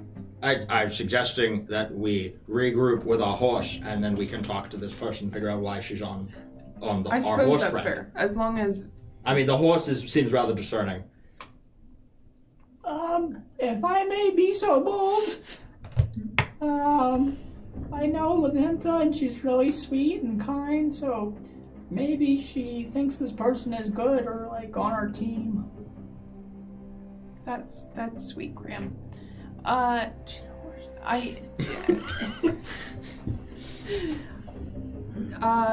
Are you sure that is what your instincts are telling you right now? Well, I know Lanentha is really kind, but I don't know, maybe she got confused. Like, what? I don't understand why she picked up a random person. Graham does bring up a good point. It can't be completely random. It was a smart horse. She likely would have had some reason. So and this person, she boarded the train, as far as I can tell, on her own, held her own against the gods. It seems like she could certainly be an ally, a powerful ally. You mentioned you saw this rider on the train? Yes, she was in car. What was it, car 4? Segment 4, yeah. Yes. Right. Yeah, she was in the car while I was retrieving this crate. She was there, retrieving an item of her own. Yes, I can remember you mentioning it. I wasn't able to say it. It was mentioned to me over the telepathic link, but there was a lot going on. There was a lot going on. So, about where we should meet. Wait. You guys want to meet up with someone who's stealing stuff on the train? To get the horse back, to simply understand what she was doing on the train. Nothing else. So far. She's nothing else right now. On the train taking something that's probably not hers. So are we. I mean, sure we're where. See, yeah. We have a valid reason, though. Well, maybe she does too. Maybe she did. The people on the train were not very good people. We did. And what if she's one of them? What if we're going right into She the trap? killed them. And she could kill us. Well, it is. Well, probably not. She's not that. I mean, she looked capable, but I don't think she's that capable. Look, I can. Look, I got one bullet left in this revolver, and if she turns out to be unfriendly, then it's got her name on it. What if she's not the only one? What if there's more? I mean, then we can leave. Then I'll just yell at her in her head, give her a headache, and we'll Just leave. Look, Ivy, I understand where you're coming from, and normally I'd be on the same page, but I'm rather intrigued right now, and seeing as it is just one individual, and we are a group, I do feel like if it came to it, we could overpower her. We can pick a strategic meeting point and see her from a distance, make sure it's not a group coming at us, but I trust Cram's judgment, and Cram trusts Linantha's, so I say we meet her, and... You can see Victor step forward, kind of stretch his back out. If we do choose to go to Vathar, the city is walled. If we meet out on the outskirts of the city, there will be soldiers watching. It might be safe enough if she does try to attack any of us that there will be other parties around to witness it. Do we want soldiers witnessing us meeting if we... I guess what I'm asking is, how likely is it that the few escaped soldiers from the train would remember our party's likeness and have already reported? We are somewhat distinctive. Ivy's still a gargoyle. So she's gonna look down and then just... Well, they won't recognize me. And you know what? Actually, you're gonna see Rodney magically shift his appearance into a nondescript humanoid, like a human man. Nice. Right? He still sounds the same, but I say, well, sure, if we want to go to the city, we can go to the city. You know what? And then, actually, Beckett will also shift her appearance. Can the alter appearance... Great minds. Yes. Yeah, very, very Can the alter appearance work for height, too? Yes. Okay. Definitely. Alright. So, yeah, she will transform into sort of half-orc lady. Just in very similar travel garb to what she was already wearing, but she's now much taller. Easy enough. Yeah. As you kind of assemble this, Victor takes his hands over his cloak and kind of puts a heavy cloak around his hood. Crabs, I can turn into animals. We'll see if we need that, Cram, but I think that one of us matching the characteristics of the party members out of the entire group isn't going to harm our chances that much, especially since we're still several hours away from the city. Two. Because him and Victor. A couple. Oh. Well, he put his cloak up and stuff, but yeah. Yeah. So. All right. Oh wait. Sorry, I did not mean to interrupt you. But Cram was an owl bear the whole time too that they were seeing him. So the ones who got away had seen him as an owl. The ones that got away. True. What I'm racking my brain was because he wasn't an owlbear the whole time, right? So I'm wondering if They there's killed any. everyone else though. Yeah. There was nobody who saw him. I would have to Yeah, because the one that actually saw us and escaped, that was when the brake got pulled and the train came to a stop, and he was in the engine. Yeah. Okay. Everyone who saw, they saw you, they saw me, they saw Victor, but You guys were in the engine. they were in the engine. Yeah. So I the don't people who remember. saw Cram as his own form, they all died. Okay. Actually, yeah. Okay. I just know there was a lot of jumping, so I don't remember There was a who lot. Yeah. who saw him or who didn't. So I'll trust your guys' judgment on it. Sorry. Yeah, I did not mean to interrupt you. But, Gosh no, darn good. it. It's, yeah. And a battle. How dare you?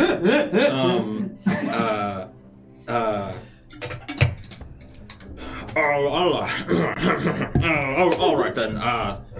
Mysterious Rider, we are going to Vathar. If you please, you can meet us there. We'd be more than happy to talk with you in a neutral environment. Mm-hmm. That sounds best to me. Yeah, I just want to hand off the horse. Maybe, I don't know, if you guys have something to trade for me getting her there safely, like just information, something, it'd be kind of sweet. I will see you there. All And then right. I'll just cut off the living. I don't know if you I don't know if not you cut can not do- cut it off, but like I'm just not gonna. You're not gonna respond. talk. I was gonna say I don't know. I don't think I can do that. I don't actually. It doesn't specify whether or not you can terminate the. So you'll just keep it. So I'll keep it. I'll keep it. respond. Yeah. Yeah, I don't know if you can shut me out actually either. Like if you can decide not to hear. No, not to hear. But yeah. So should I tell Lenentha to meet us at the city? So Lenentha, we're going to go to Vathar now. I don't know what your group is like. It felt very indecisive. They didn't communicate super well till the end there. There was like a long period of silence. So Lenentha, what we're gonna do? Let's get away from the train a bit. We're gonna go across the tracks. And then we'll head over to Vathar. It's right over in that direction. I'm sure you can figure it out. You're very smart. As you're explaining to the horse, it is just marching forward in a straight line. The ears are completely back. It is trying to tune you out. It is just walking in a straight line. Okay. I'll like tap her neck just lightly, try to get her attention. Does she react? Doesn't react. Okay, so Rodney, I'm back. Hi, Lenentha is just kind of walking in a straight line. Is there anything I can do about that? She's your horse. Hey, Cranberry and Beckett. Lenentha does not seem interested in meeting us at Vathar. Well, maybe she's just not interested in her rider's instructions. Yeah, she's probably waiting to hear from us. Yeah, Cram did tell her to leave. So, I say we use this as a sort of leverage over this mysterious rider. We get her safely to Vathar on the back of our horse, and she can answer our questions when she arrives. She is on our horse. Cranberry, hey, I'm gonna talking to you for a second. Give me just a second here. We'll figure please hold, and I'm gonna like hum a tune that's like a whole Like elevator music. Yeah, I mean, well, I'm gonna I'm humming a tune, like briefly stopping to like speak, and then I go back to humming the tune. Can you do you have a way to speak to Lenentha? Oh, okay. Let's try and convince her to go to Vathar. Okay, I told her. Excellent. She was a bit confused, I think, but Is she going to she meet said us she at would Vathar? go. All right, my friend. As Lenentha says that she'll meet us at Vathar. She does. Yes. Has she seemed to be headed that direction Has now? she? It's 180 and started kind of picked up a trot. Yeah, so I'm actually holding on for dear life. Wonderful. What she should. Well, see you very soon. Goodbye. Wait, before you say goodbye. Sorry. Please hold 1 second. Has Beckett been hearing this too? Like she heard the previous conversation? Whatever he's saying. Sure. Yeah, you can hear my side of it. Okay. Yeah.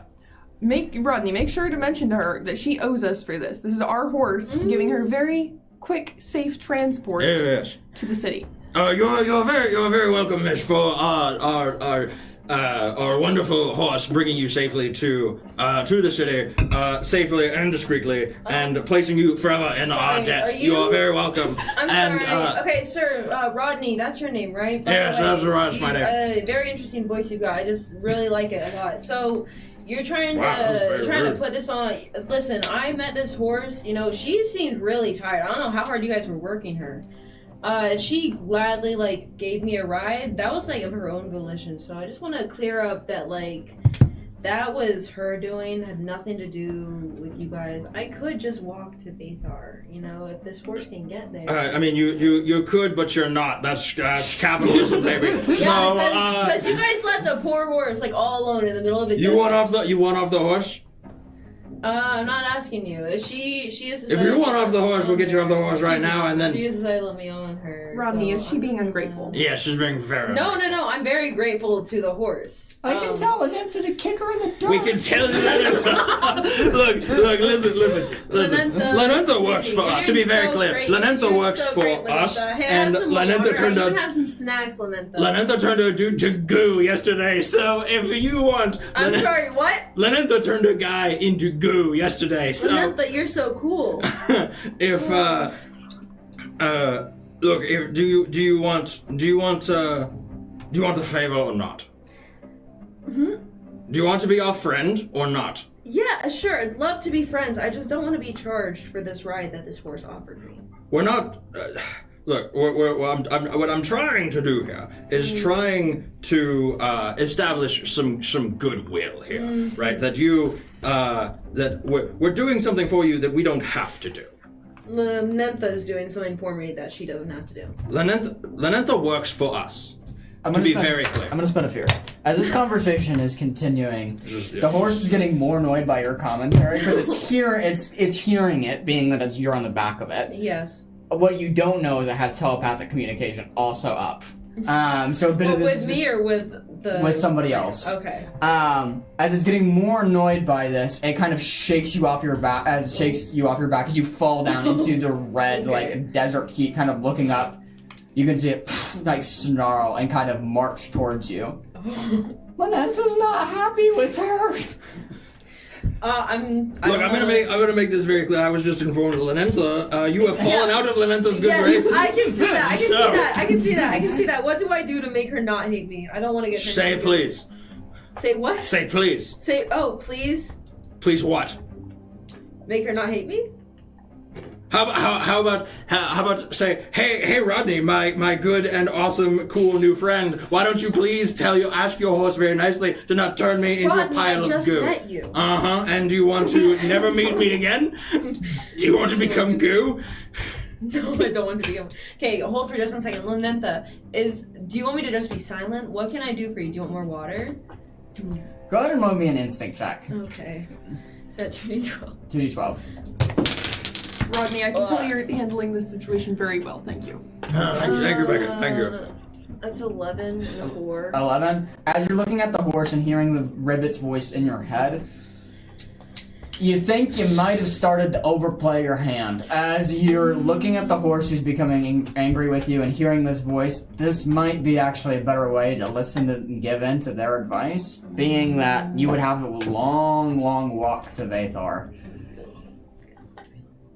Okay, sorry, Rodney, what do I have to say to you again?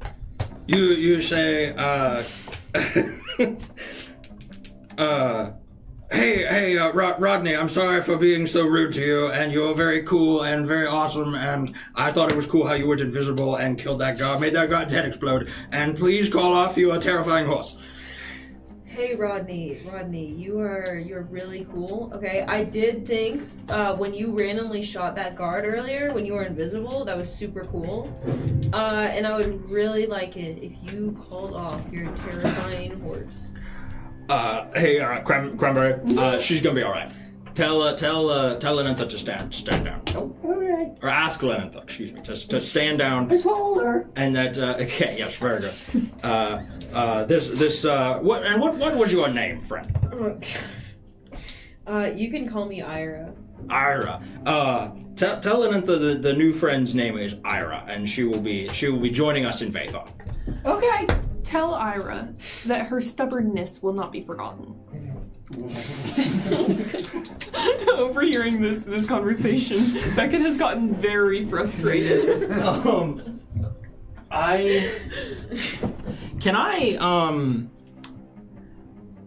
me. Should I tell him that? Hang on, let me. Never mind. I don't have the. No, Graham, that's all right. I think that Rodney's got this one.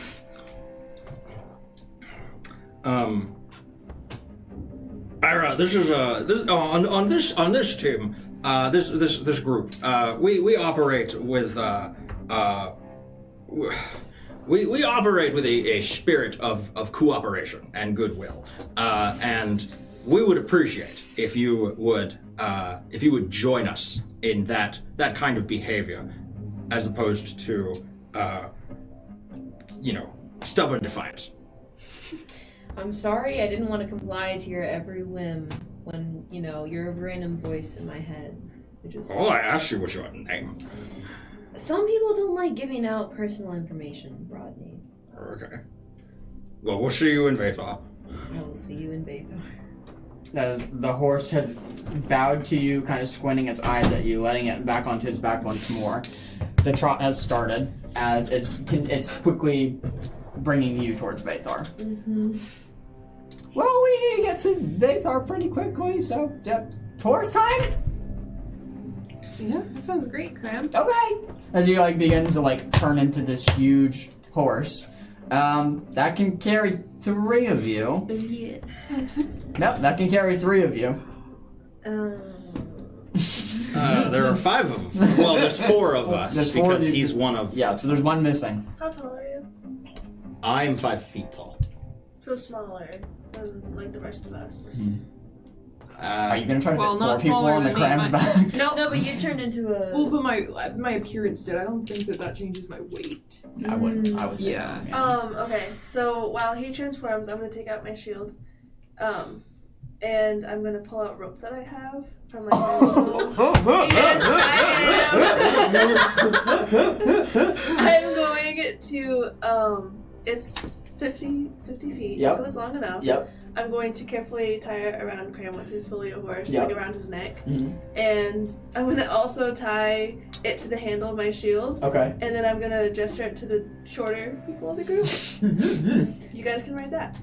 Heck yeah! Beckett's gonna get on. she's excited about this.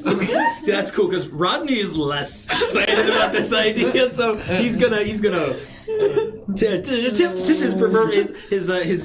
hat that he has in his disguise. Knock yourself out. As Rodney, you get on the horse. Ivy, you get on the horse, and you get on the sled that's attached to the shield that's attached to the horse. And Victor gets on Cram's horse. The trot begins into a full sprint. That's where we're gonna pick up from break, as you're holding on for dear life, as Cram is going at a full sprint towards Vapor. So we're gonna be break. We'll be That'll right be back. fun just to see when you stop. Oh, yeah. I'm excited. We are.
And then she just has leather armor on top, sort of blousy shirt, brown pants, leather boots. She has her 2 weapons at her side, and I think that's it. Yeah, beautiful. Yep. Would I recognize this race at all? Go ahead and roll me a knowledge roll to see if you do.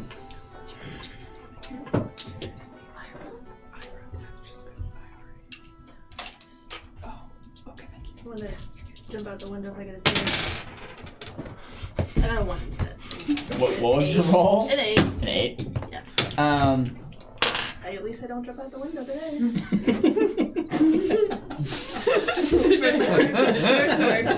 First story. The race looks human-esque. It looks like there's part of a humanoid, like, imbued into it. Other than the race is evidently magical, there's not much else that you can ascertain from the situation. Okay. But the race is very magical. It looks as almost the wind is kind of curling in her hair. But like, even given what I grew up around, This is not a race in the Northlands, if that's what you're nothing asking. similar. No, it is. Oh, I'm so sorry. It's okay. I'm so sorry.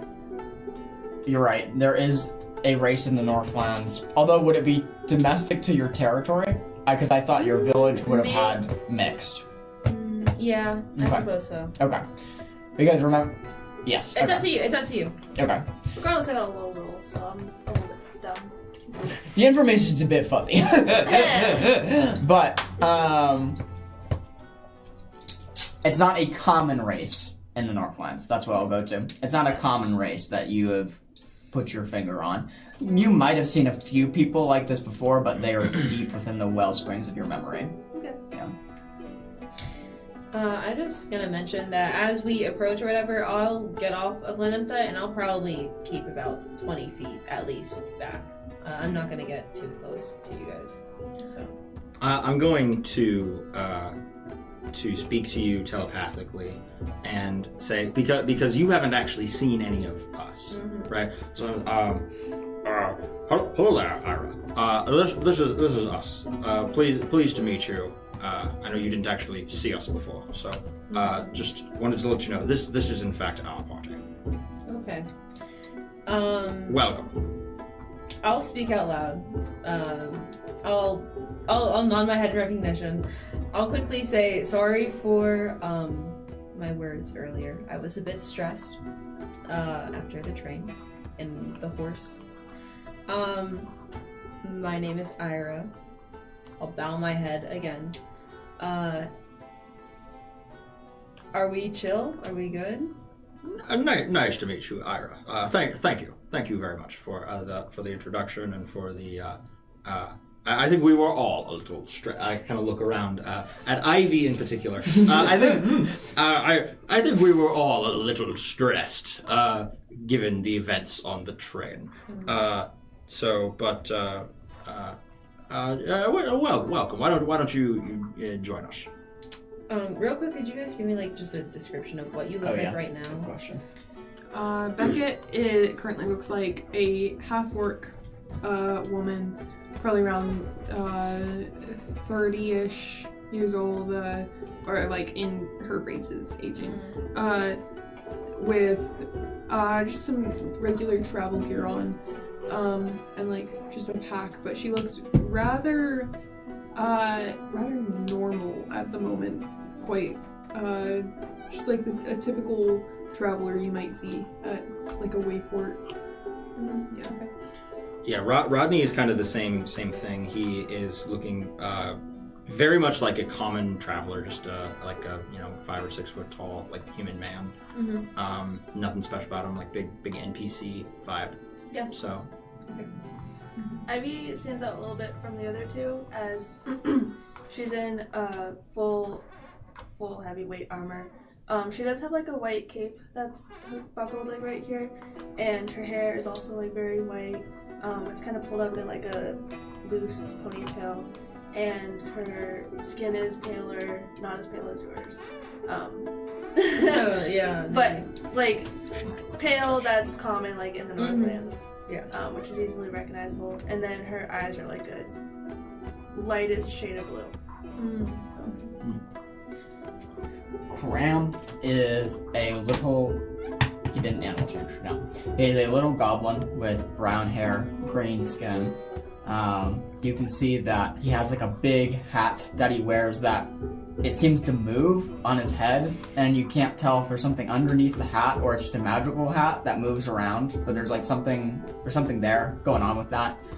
He just kind of. I don't remember for clothing what exactly he wears, but he's wearing like worn overalls, barefoot always. Yeah, a little red bandana around his neck. And then Victor is dressed in these very regal-like robes. He's a faun, kind of looks 30s. He has kind of a sword that he's tucked away by his hilt. Very black beard kind of that goes over his face. Kind of like a little bit of a 5 o'clock shadow. The horns curl like kind of off his head and kind of like are like these ram style looking horns as they kind of like move in front of his face. As you all have gathered there, you are all exhausted. You all desperately need a long rest to sleep, as it's been a long time. Also, for the sake of, just so you get daylight cycle-wise, it'd be sunset right about now. Yeah.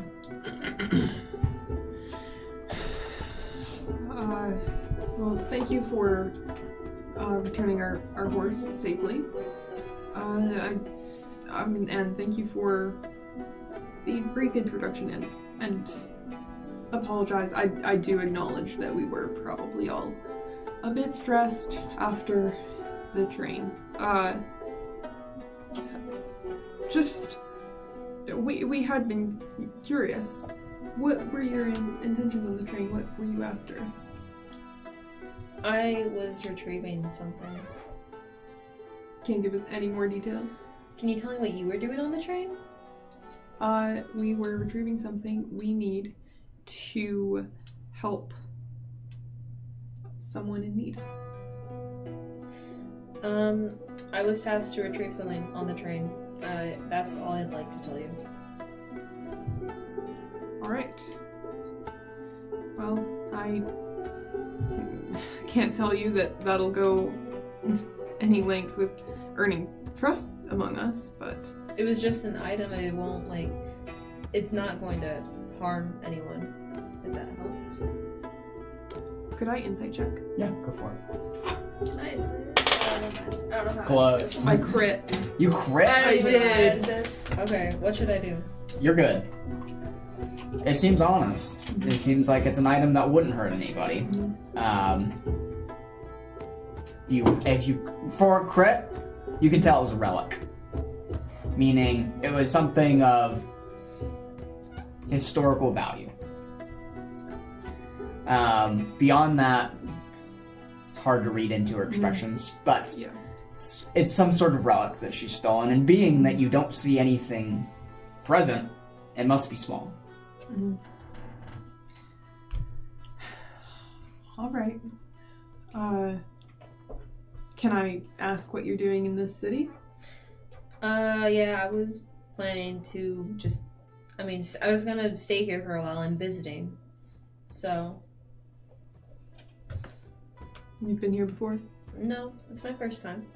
What are you visiting? Vathar, the city. You're visiting the city. Yeah. No people? I plan to meet people. You don't have a reason for visiting the city? I plan to... I plan to do a job or so, make some money while I'm here, get connections.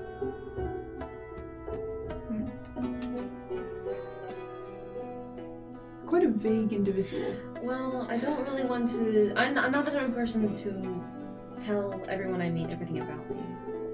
I'd prefer not to tell That's how you make connections. Though, Yes, isn't it? that is how you make connections. Yeah, but the plan wasn't to make connections with random people who happen to rob the same train as me. I mean, you say you're here to make connections. I feel like we're off to a great start. Okay. I plan to stay in Vathar. I plan to do a few jobs to make some money. That's. What kind of jobs do you do? I don't have a plan for jobs right now. I just have someone I know who will give me jobs. So you know someone in the city? Yes. Vaguely. Through letters. And connections. I have more questions every second of this conversation. Could I ask a few questions? You're free to ask, just like you are demonstrating. We're free not to answer. Okay. Yes, yeah, of course.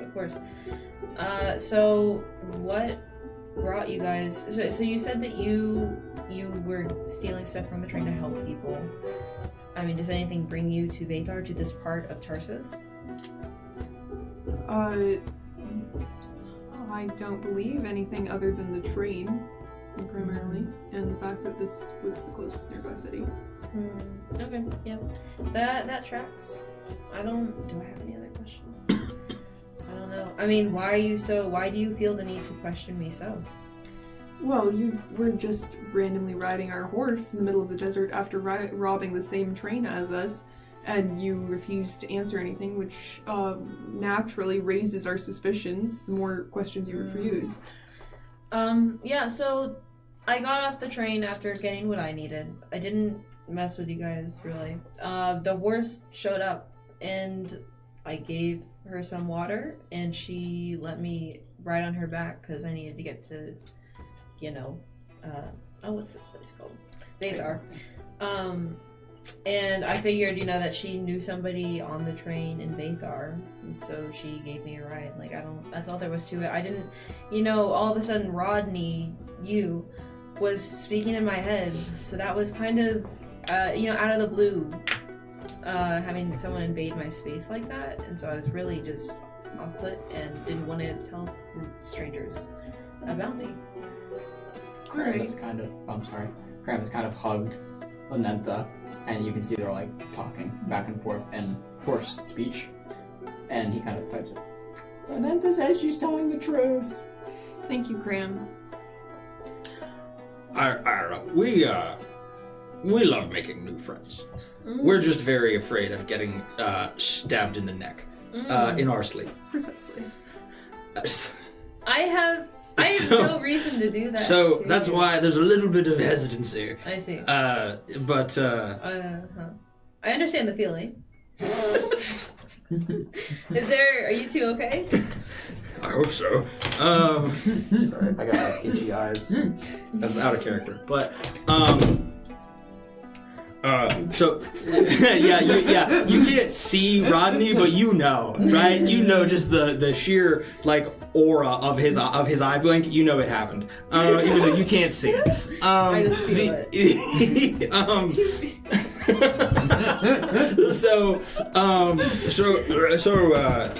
So basically, Ira, that's why that's why you're getting the the 20 questions, so to speak.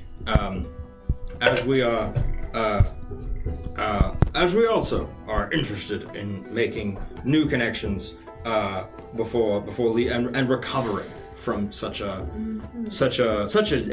day's events before carrying on our way. Vathar would be a great place to recover.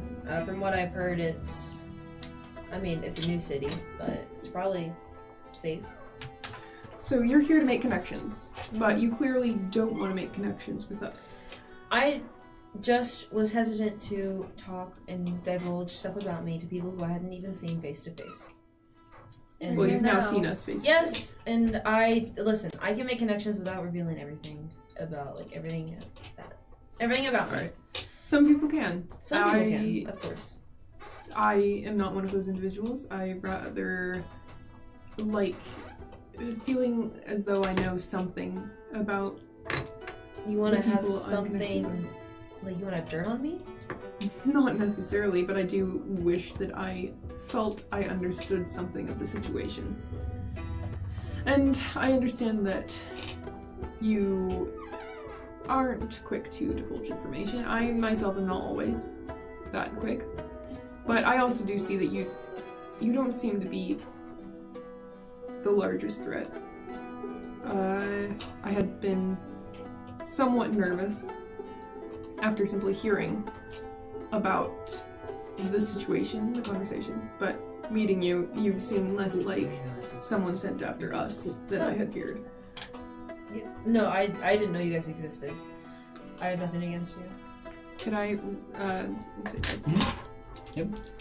You guys can call for insight rolls whenever you guys want. Oh no. Oh no. Oh, no. 8. It's a 2. It's an 8 with hope. Oh! I Hard- just can feel the bad rolls. Hard to tell, but seems honest. Okay. Hope or fear. Hmm? Hope or fear on that? Hope. Got it. Ivy is going to clear her throat and just kind of like, she's going to be holding the crate that she got off the train. And she's going to look to the two of you guys. Well, I think that we've had a long day, so she's going to kind of look towards the party more. I think it'd be best if we are able to secure down for the night and maybe get some food and sleep. I agree. First, I do believe that we should do something to conceal the objects we retrieved from the train. As it's clear you have already done so with your own, and I don't know if we're entering the city together as a group or not, but I feel like those crates with all of their shipping labels are somewhat conspicuous. Yes, I do agree, but what do you propose? Well, I don't know what you carry or what is in that crate, as you've been quite sure not to share that information. I do apologize. Zhruk feels very strongly that as much discretion as possible is, for the safety of everyone involved. What I can tell you is that it is a relic of tragedy, and it's not dangerous, but it is of great significance to many people. I believe you, and I appreciate what you are willing to divulge. I'm inciting. Ooh. Okay, of course. 14. With hope. Seems mostly, No, with fear. Sorry, fear. seems mostly honest. As for the object, which is to help our friend, I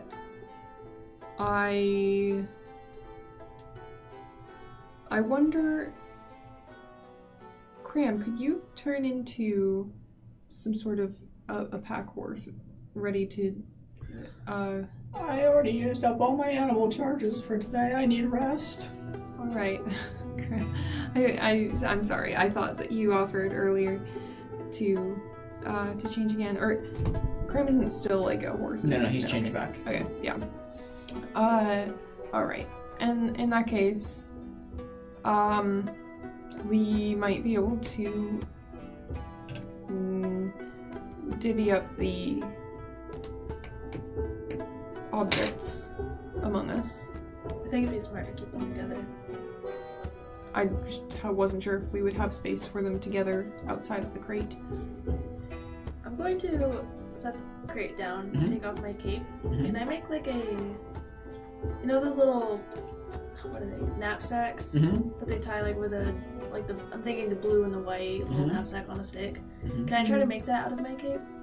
Yeah, I would definitely allow you to roll on that as the goal to try to camouflage the crate in the sand. No, I'm making like a bag to put it in. Got it. Yeah, go ahead and make me a finesse. Go ahead and yes, I understand. Go ahead and make me a finesse roll to try to see what you can do with. How big are the stones? Your character wouldn't know, but I will tell you, it's about think of like the size of like the Ten Commandment, kind of speak. So it's like stone. We have the Ten top. Commandments. I was gonna say, like, could you put Yeah, that's an like, everyday in object. Yeah, that's not a very good around it, object. around Think from that? elbow to my middle finger. Okay. That's the height of one. Okay, and how heavy are each of them? Well, they're pretty good. They're a pretty good weight. I'll say 10 pounds each. 20 How- pounds. Are there just 2? They're just 2, so 20 pounds total. Okay. The Yeah. 10 command. We literally have the 10. Yes. In our possession. Okay. Fire. Yeah, we might be able to fit them in our packs in that case. Yes, you could fit them Did I into say your pack. something weird? No, I was laughing at what you said earlier, sorry. So I got 14 with hope. Okay. Taking your cloak and using some tying that you've learned at the, like, from sailors of whatnot back in Iron's Keep and Iron's Hold, and affixing some knots to try to make a little knapsack for these tablets to sit in. You've made something that will hold it. Think of like an arm in a sling. They will hold in this sling, but some of it will be kind of out, poking out. So it's not going to be completely camouflaged. However, it's mostly what you need. I would say they're 70% covered, but corners definitely kind of stick out. You would definitely have to fix it maybe underneath your clothes or like put it like in a backpack. I definitely need some more camouflage. Look, if you were able to separate them for even just the short walk to an inn, you could carry one, I can carry the other. Alright.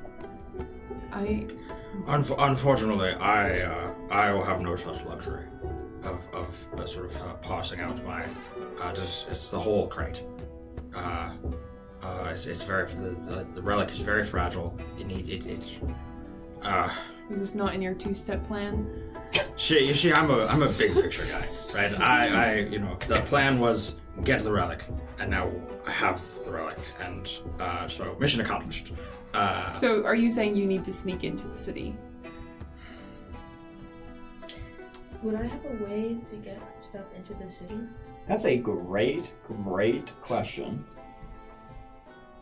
And I'm trying to think of how to answer you without telling the table. Do you want me to text? Yeah, I might text you, or I think what I'm going to do is answer it. Yeah, I'm going to answer it, and you're going to read in the lines of kind of what I'm saying. Yeah, okay. With the things that you have that were set up for the group that was to go with or before you to allow access, also is a stipulation, think like an asterisk point, on that, of cargo included. Yeah, okay. Yeah. Does that make sense? Yeah, Cool. yeah, I Okay. understand. That's kind of what I was picturing. Yep. I just didn't know. Okay.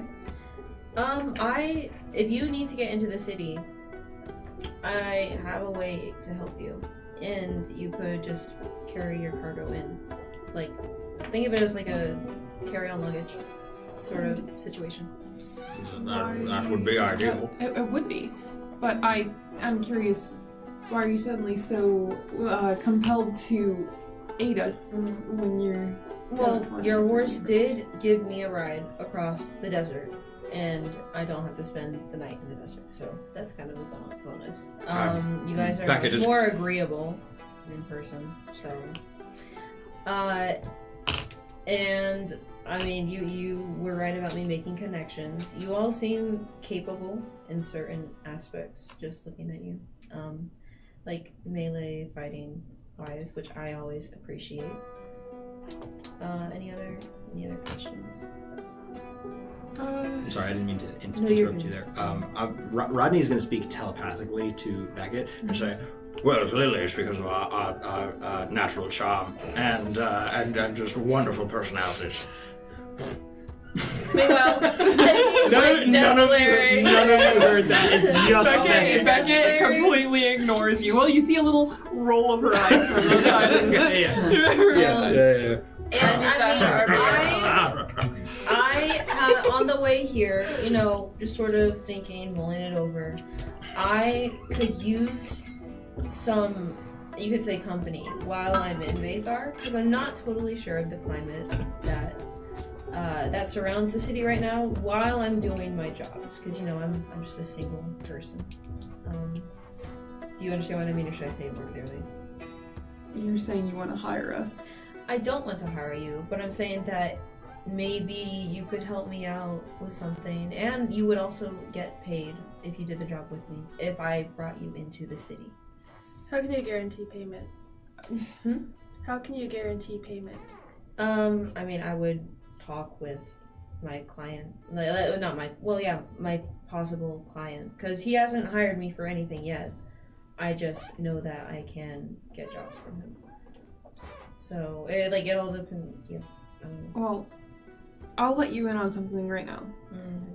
I value transparency, honesty, information, and if you're willing to divulge more information, maybe we will be quite interested. It sounds like an interesting prospect, but your possible client may need to be alright with some more transparency. Mm-hmm. You can see Victor has like sprawled out in the sand, kind of had like a hat over his eye. Personally, I love the mystery. I think the mystery is grand. He does not speak for us. I appreciate. What's your name? He gets up from his position. Victor gives you a very exaggerated bow. He takes your hand. It is a pleasure to meet you. As he looks kind of into your eyes. It's so nice to have someone around here who appreciates the sense of mystery.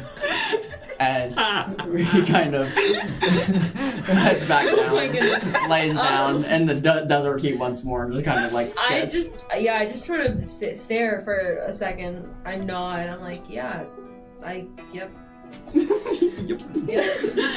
Tell that. Where did you find it? just tell about it. Where? You guys is there anything? Just don't ask. I don't know why he's still here. You are really an interesting bunch. I really don't understand why he's here. We need to talk about that later, because I think Valentine was the reason he was still here. Remind me to ask him about that. Oh, okay, alright. Is there something that you needed more transparency? However you say that. On right here, right now? Not at the moment. I think that we can all probably could do with a bit of rest, some renewed minds, and possibly better spirits the next time we have a good conversation about any of this. Mm-hmm. Yeah, I don't know how you got away from that train, but I myself. Oh, well, so the train, like, magically sort of slowed down, and I just sort of... Oh yeah, so you have us to thank for that as well. Oh yeah, we did that. That was us. That was Cranberry. Cranberry did that. Yes, that was... So, I can get you into the city with, like, cargo. Okay. I can't get you a room or anything, but I can probably talk to the innkeeper who I have made arrangements with to help you figure that out. Would be very appreciated. Mm-hmm. And then if you want to meet up in the morning, we can discuss jobs. If you wanted to, help me out with that.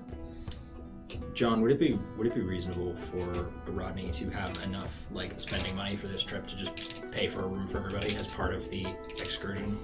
You're wealthy. That's basically my assumption. Very wealthy. Little does nobody knows that. Yeah. But you are very expensive, my friends. I'm just loaded. You see him twisting his gold ring, right? He's got his Rolex on.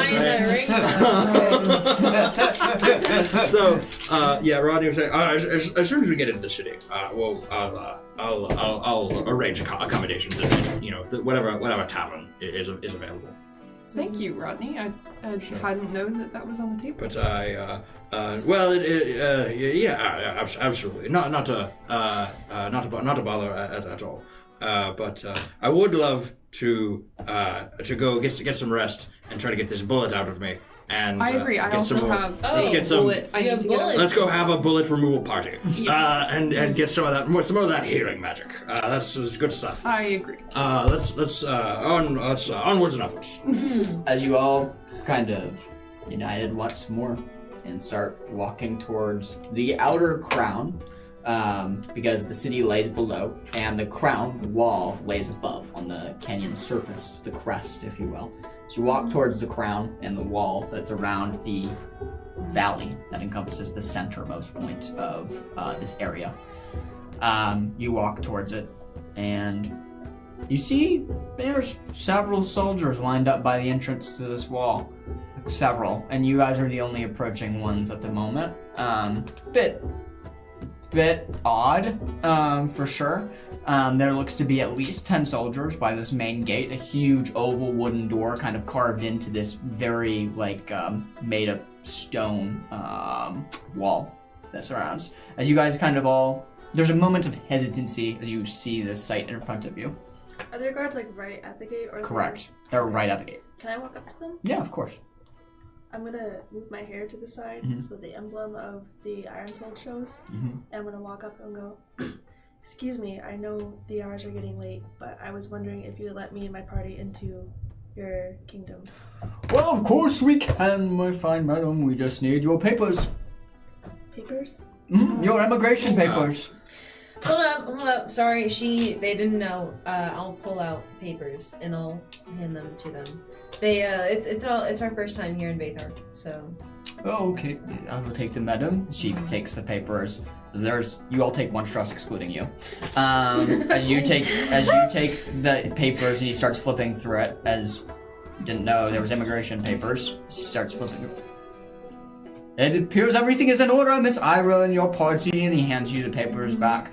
I see it has the cargo transcription as well, so, no cargo search, as he yells to the guards kind of around him, as must be on your way. The city nightlife is just about to begin. Fireworks down in the valley tonight. Beautiful. Oh, that sounds so exciting. Thank you so much. Most exciting. My pleasure, and enjoy the company. I hope you all enjoy Vathar.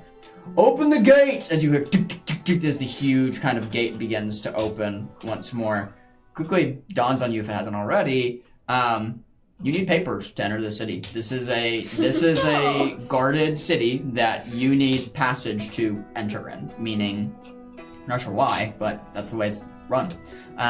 Yes. Would we need papers to exit the city? Go ahead and roll me an instinct roll. If we do, that's technically a human rights violation. But it's a 17 with fear. 17 with fear. What you can gather, you probably could get out pretty easily without getting too much suspicious thrown on you. You watch kind of like some people kind of exit out of one of the gates, and there's hardly anybody guarding the exit gates as everybody is guarding the intake gates, the entrance gates into the city. So probably not. Okay. Yeah. Cool. Thank you. Was you guarding? I was asking if I could assist. Oh, sorry. Okay. As you all kind of enter into yes. Ivy's going to look down at Ira. And she's gonna look confused. What were those papers? The immigration papers to get in. That's what you needed to get in. I helped you get in. They were very convenient immigration papers. What? Well, I told you. What is very that? Convenient. It's like, what are they? I mean, just like... Sorry, just Google. Basically, they are written by a politician of Vathar granting you passage to the city. You would know as Ira that Vathar is growing at such a popular rate that it is booming, that they are restriction people who move and visit there. So you have to have signed documentation to come to the city with how busy, how popular it's growing. Think like Nashville of the United States, except there's no papers to get there, but yeah. So Vathar is just a really popular spot right now, and you need paperwork to get in. That's what this was. And you got a hold of that with my connections. Supposedly, the job you just went through on the train, I would assume. You can assume that. I will. Okay. Thank you. Yeah. So. Well, thank you for letting us in. Yeah. Yes. Thank you. Yeah. So, according to the directions I received, the inn should be this way. Do you want to head there or stop somewhere else first? Check out Vathar. I for one vote in. Does the inn have food? Does the inn have food? Yeah. I would love a hot meal and a warm bed. Well, that's up to you guys to get, but it'll be this way. Yeah. And I'll lead them towards where I'm pretty sure it is. I'm sure that they gave me directions. Absolutely.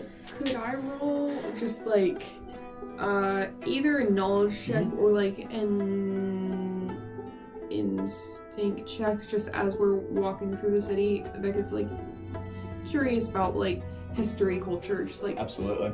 What this city's like. Yes, go ahead and roll for that. I'm just gonna rewind the scene by like a couple minutes. As you enter through the front gate, You notice, because the city's below you and you're at the topmost part of the canyon, there's 2 ways to get down. There is an elevator and there is a huge staircase. The elevator is very rustic of sorts. It is a mix of mechanical engineering and wooden crates kind of strapped together. As these 2 options are posed in front of you, which do you guys take? It looks like there's a soldier guarding the elevator, and it looks mostly safe. I vote that. That looks great. Ivy's gonna start heading toward the stairs because she won't look at the elevator. She doesn't know what that Becca is. is going immediately towards the elevator. She's very intrigued. Would I know what an elevator is?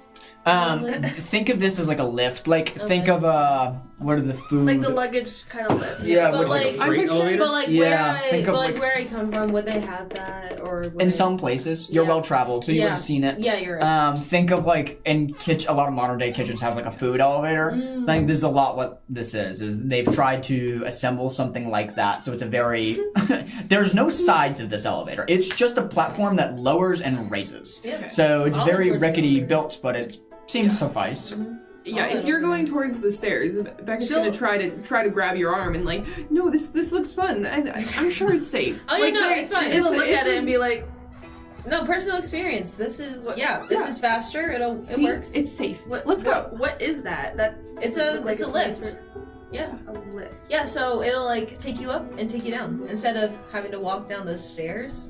Are there any other operating ones that we can see throughout the city from this point? Yeah, so you're at the top of the crown, so you can see at every single gate there's an elevator and a staircase. But they're a ways away. They look like they're compass directions, so you're at the easternmost point, and there's one on the north, one on the south, and one on the west. Yeah, look right over there. There's one going carrying a group right now.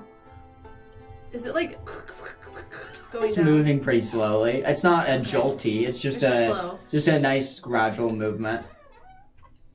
Towards the bottom, there looks to be a bunch of pillows and feathers.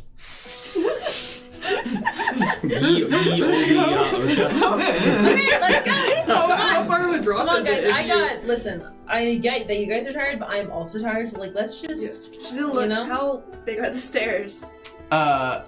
Well, instead of giving bigger the stairs, I'll say this: the drop is 80 feet from top of canyon to bottom of So canyon. it's a long staircase. Yeah, it's a good stretch. She's gonna look at the staircase. There's nothing wrong with that.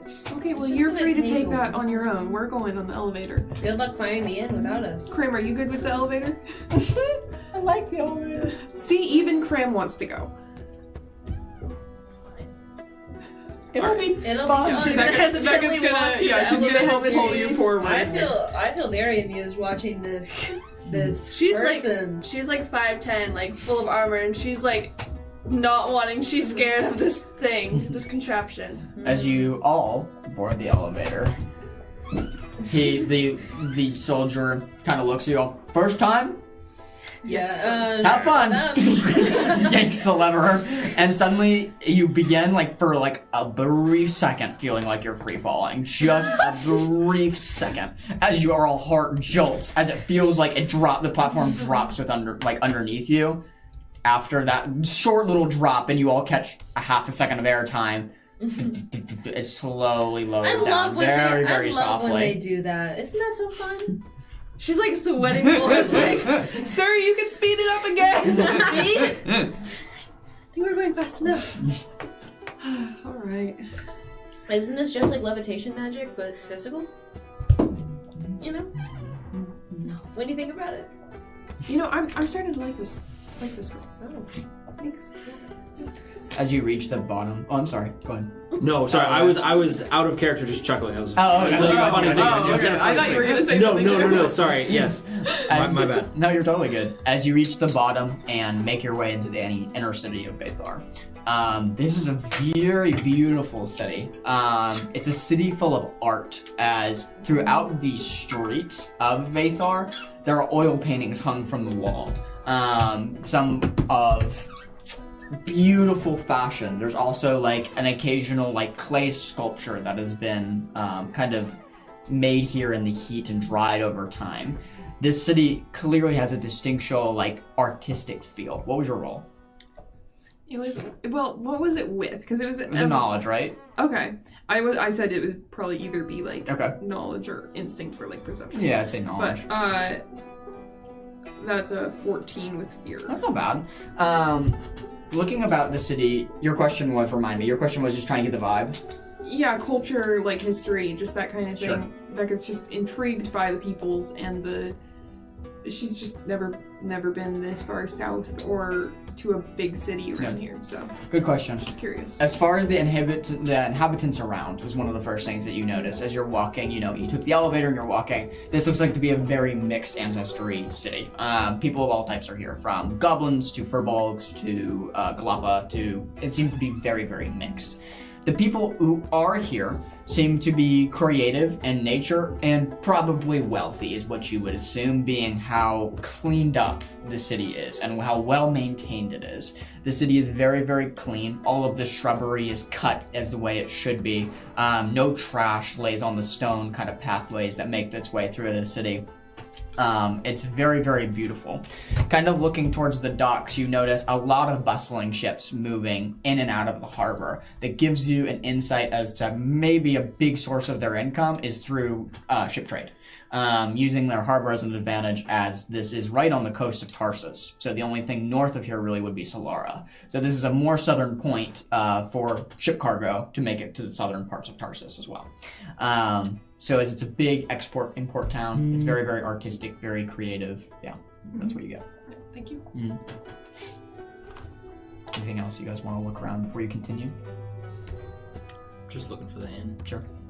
Also keeping an eye out for any good little taverns anywhere just to relax at some point during our stay. Yeah, absolutely.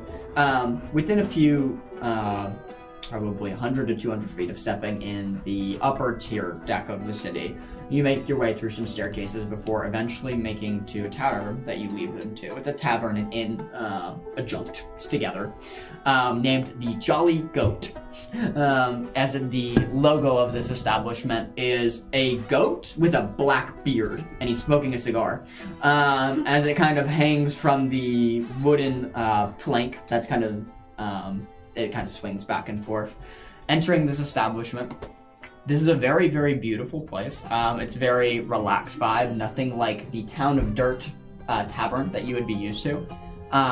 As you step in, it's a very nice bar area. You can see vines kind of curl around this bar with like a nature-inspired theme. Kind of flower boxes sit on the interior with like lanterns held up from the ceilings as they kind of drift and swing just loosely. There's a couple patrons in here having an evening meal, but it's not a full establishment by any means. That is kind of to the left part. To the right part is the inn, where it looks like it scales. The building goes at least 2 to 3 floors up with just rooms available. Yeah, getting... Sorry, I have a question. Go for just it. Point of order. What did we do with Lenantha? Is she with us? Oh, That's yeah. a great question. I assumed that she just came with. Was there like a stable at some The point? horse on the elevator. yeah, I just realized. Yeah, It is a cargo elevator, so I mean... Can we just have dropped her off at a stable somewhere? Yeah, absolutely.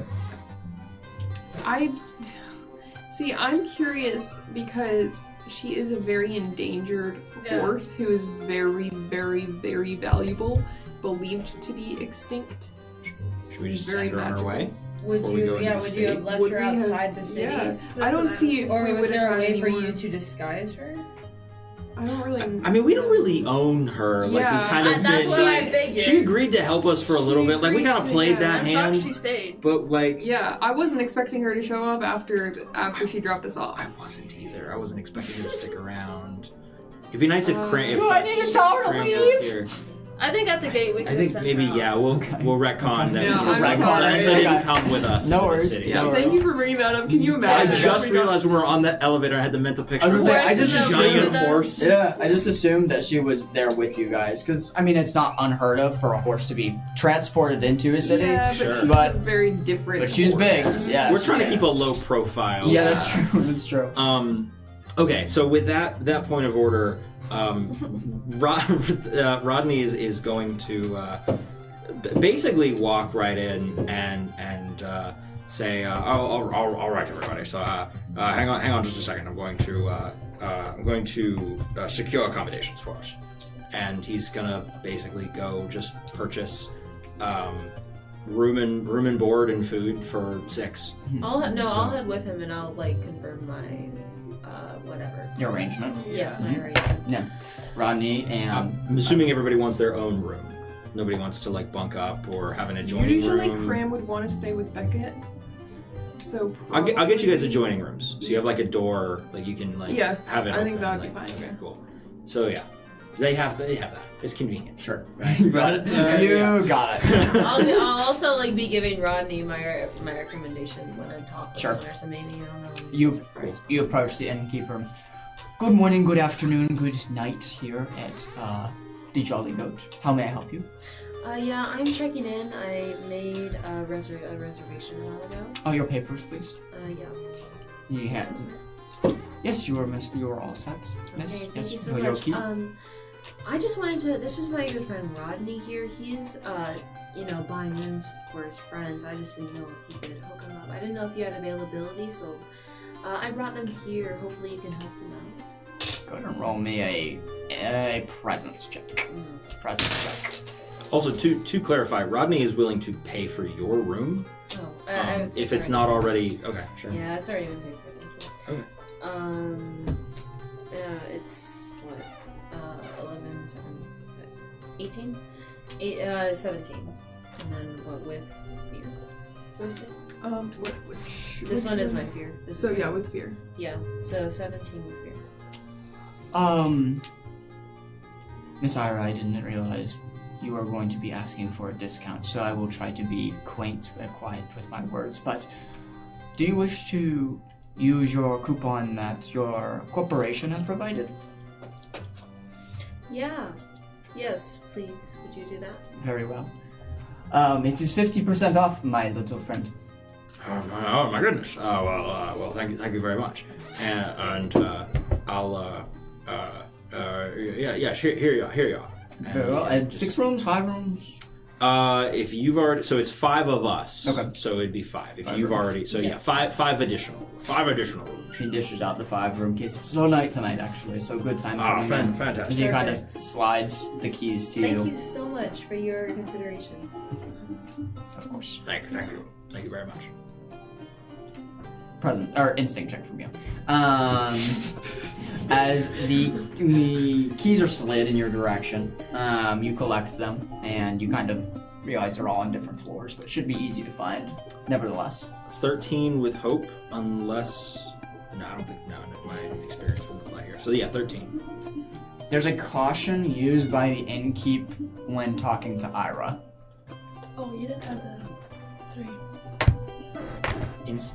I don't have a. That's Oh. presence. It's just instinct. Yeah, no. Yeah, there's just a general caution. Just a general caution. See, it's digital. It like keeps track of everything for us. It's super cool. I just click a button and it tells me my rolls. I still get 8s and 9s. So like, 9 really well. Yeah.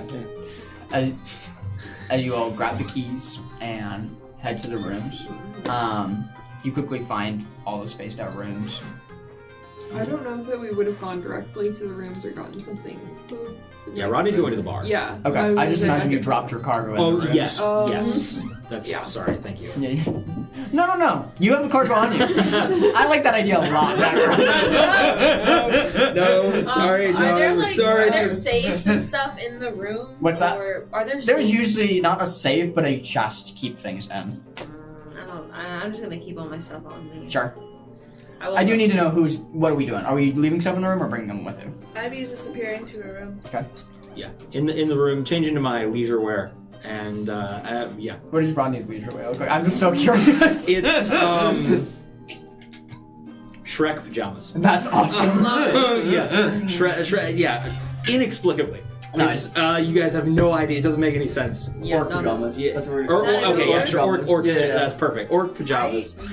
Very finely crafted. Finally crafted, right? Yeah, I'll go to my room. I'll change out of my armor. Sure. Yeah, Beckett will also change and just do some Minor healing, just try to fix herself up a little bit enough that she's comfortable to eat, and then planning to heal herself further once she's fed. Okay, I feel sounds like I'm good. missing something. You have to put that in the group chat. As you all kind of get into your leisure wear, are you headed down for dinner? Mm-hmm. Okay, sounds good. Did you say nope? Yeah. Okay, got it. Noted. So everybody but you, you're staying in your room, everybody's moving down for dinner. As you kind of notice Ivy's absence from the table, it's nothing too obscure as you're all sitting there with, you're with him now, right? I suppose so, yeah. I Okay. would have gone down for dinner if they joined me, then they joined me. Okay, so we'll say you made it there first and you see your newfound compatriot sitting by the bar, if you'd like to join. Yeah, Rodney is actually going to try and pull up a seat next to Beckett if there's an empty seat next to you. Yes. Beckett is rushing over to the bar. She's very excited to just relax after the long day. She's relatively close to Ira, but not like... Not Yeah, a few sort seats of... away. Yeah. She is like curious, but also kind of tired, doesn't really know if she can handle another like conversation. So she's like just a little ways away. You still look like a human and you still look like an orc, right? Yes. I do look like a human, but did you send that in the chat? Because No. I need trying to get it. I need the visual to be understood. That was what you were thinking? Yeah, that's what I'm wearing. Please, I need it. So you You gotta know send what? it. Send it. Or just turn your screen and show Yeah, it. my audience is so confused. Yes, Yeah, I yeah. got you guys. This is basically this is an abstract Okay. representation of what Rodney is wearing right I now. didn't know he was serious. I'm always serious. That is effectively, it's an Yeah, orc, got it. right? It's, Yeah, you know, because yeah, it's yeah.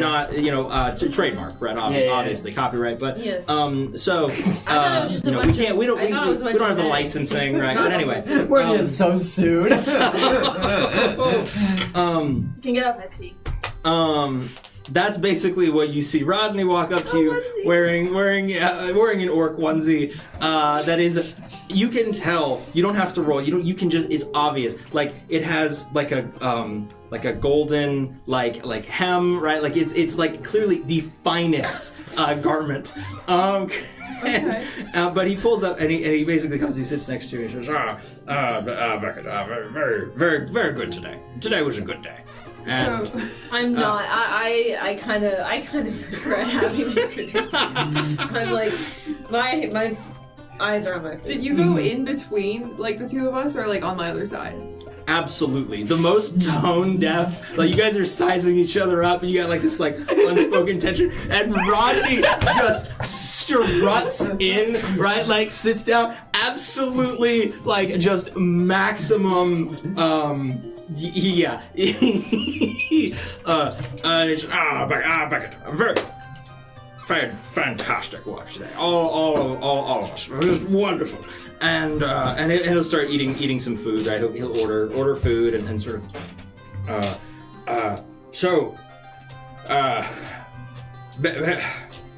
so now what?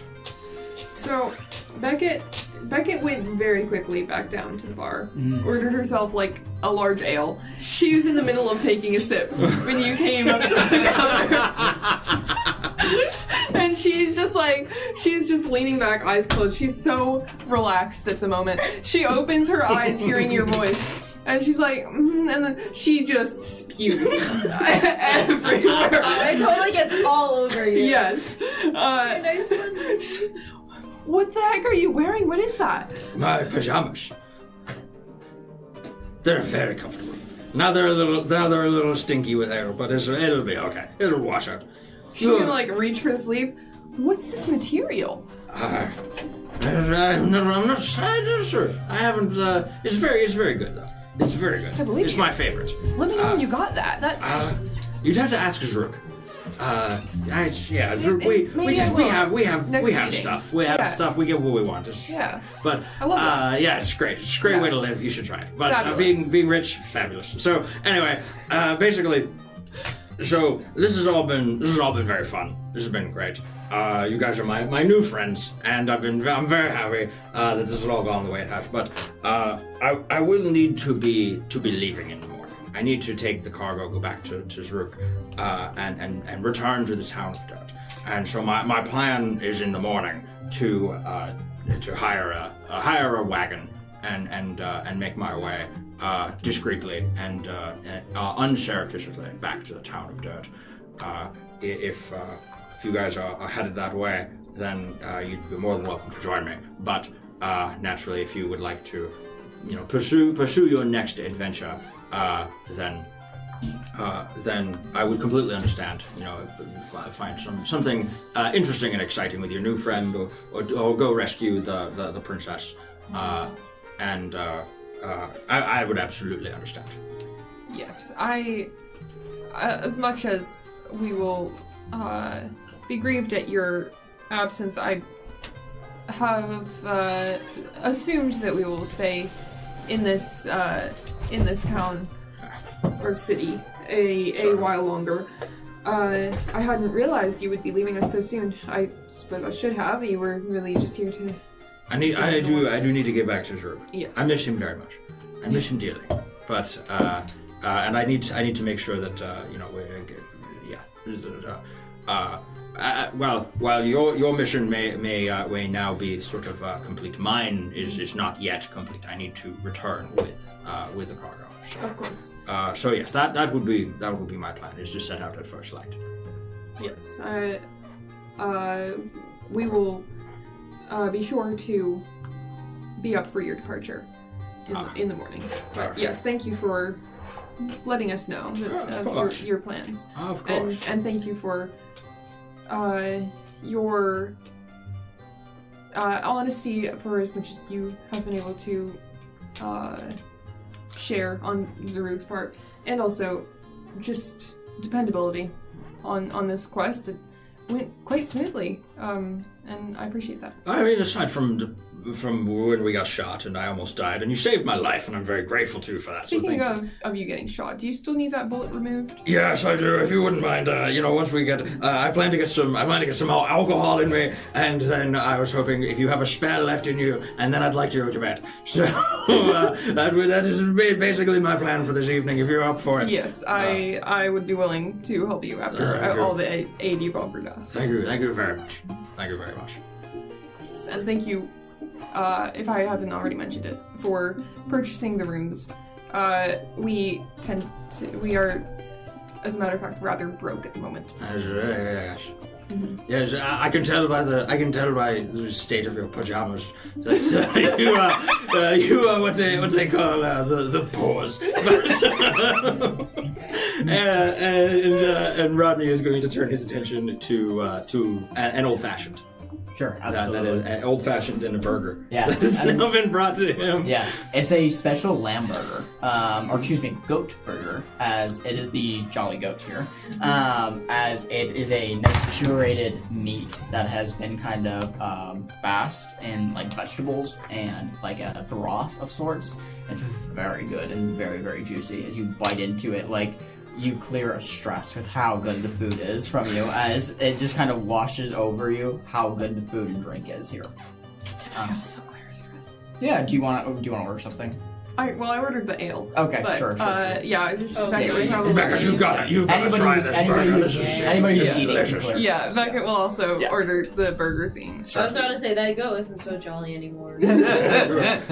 Indeed. As you all kind of. It's Jolly Goat. The goat makes jolly. It's very good. You all eat and fill and just eat your fill and drink till you're content. Yeah. Ivy will come downstairs and Okay. set the table.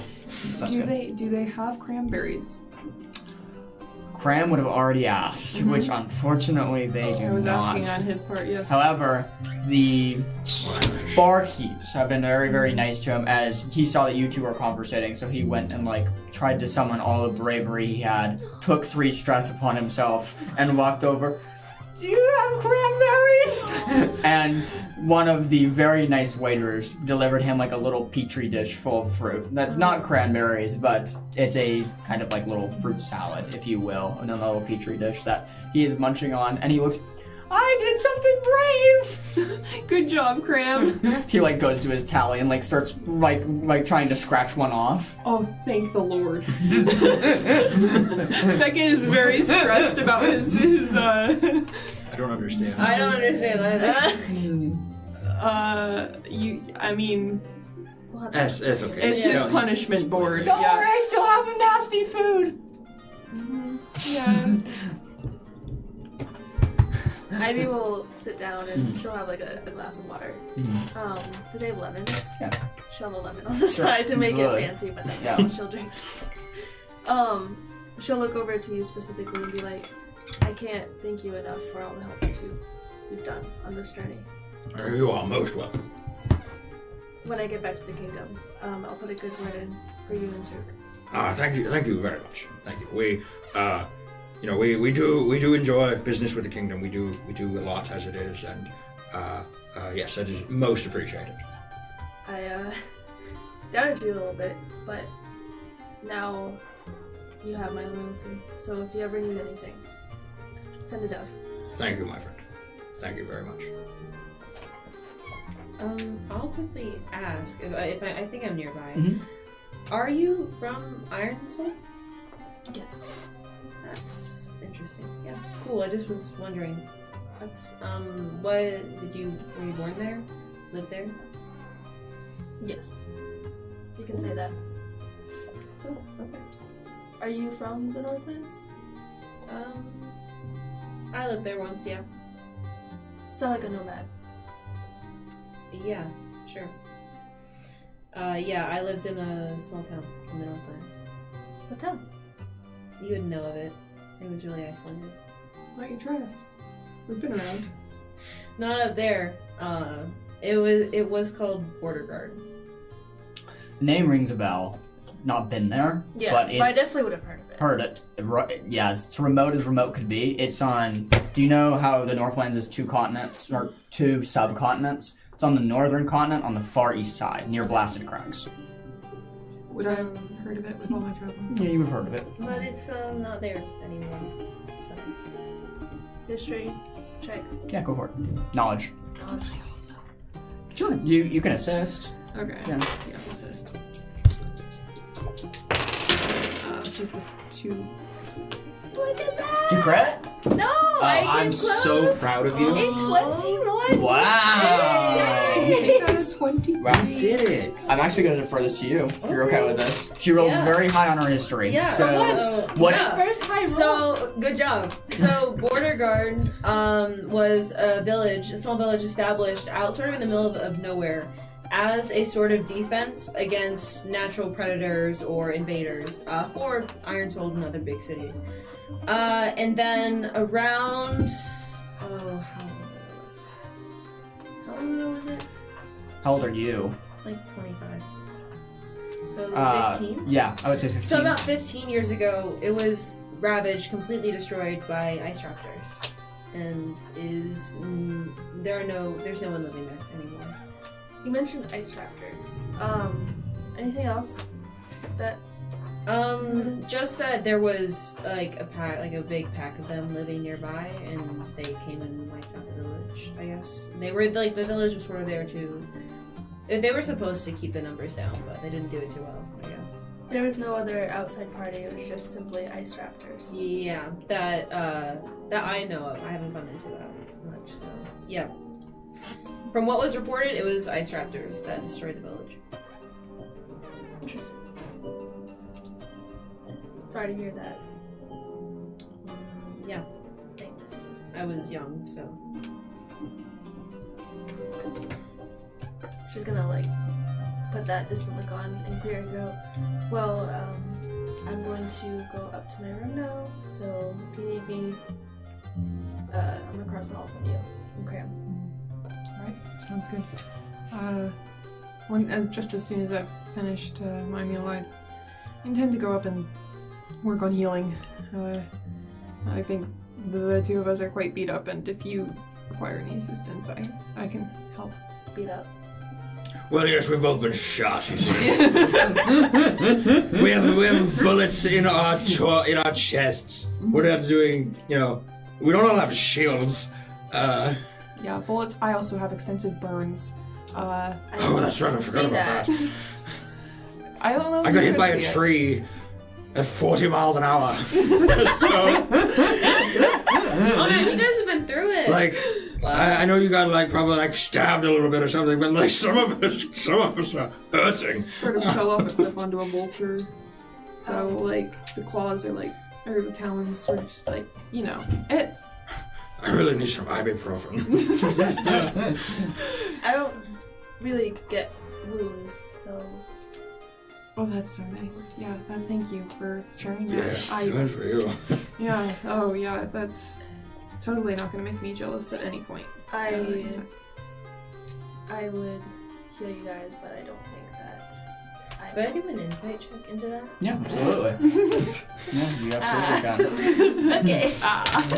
And you guys did it like 10 times to her. She definitely gets to try it. yeah. No, I'm bad. That was a very good question. Wait, can I remember that? No. What's I've your, not been taking what was your enough notes instinct? this second session. Instinct. I got like a There's few a lot of notes. time. It's like, okay, so it's like a. It's a. Yeah, just 8 with fear. Ivy's a hard one to read. She seems like she will give things out willingly, yet keeps her cards close to her chest. It seems this personal conversation that she's having between friends seems honest, but there's a lot buried beneath the surface of it. Beckett, what do you say we go do a little bit of healing? and Yes, close that up? sounds good with me. Yeah, I'll do the same. I'll retire to my room and heal or something. Sure, absolutely. If you all vacate, you can all begin to take your long rest actions. But before that, I would just love to know, are you letting it dissolve or are you letting her take it out? The bullet.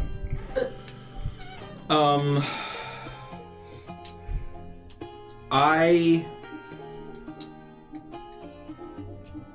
don't know. I'm gonna actually. So basically, so Beckett, I think my golden amulet here is going to. She seems to be dissolving the bullet. It actually is what stopped when I activated it on the train. That's what stopped it from crawling around inside my chest. And so I think that it, but it burned so bad.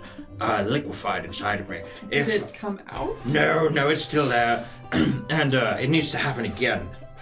But I do think that would be advantageous to, excuse me, to actually let the bullet dissolve rather than try to remove it.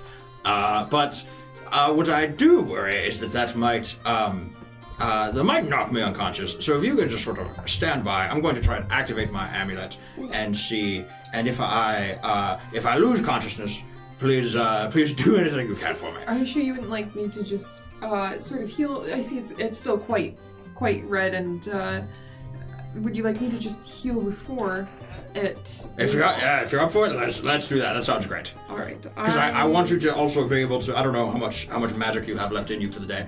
You might need to use some of it on yourself as well. That's all right. I have enough at the moment. Wonderful. Then yeah, sure. Let's go with your plan. All right.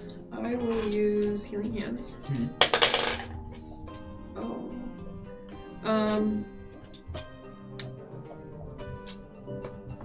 That is.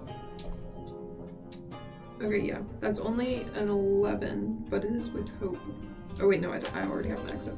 Well, you get 1 hit point back. Okay. Do you need more than that? I think I'll try. I'm gonna try. As you see, Rodney sort of stand up a little bit straighter.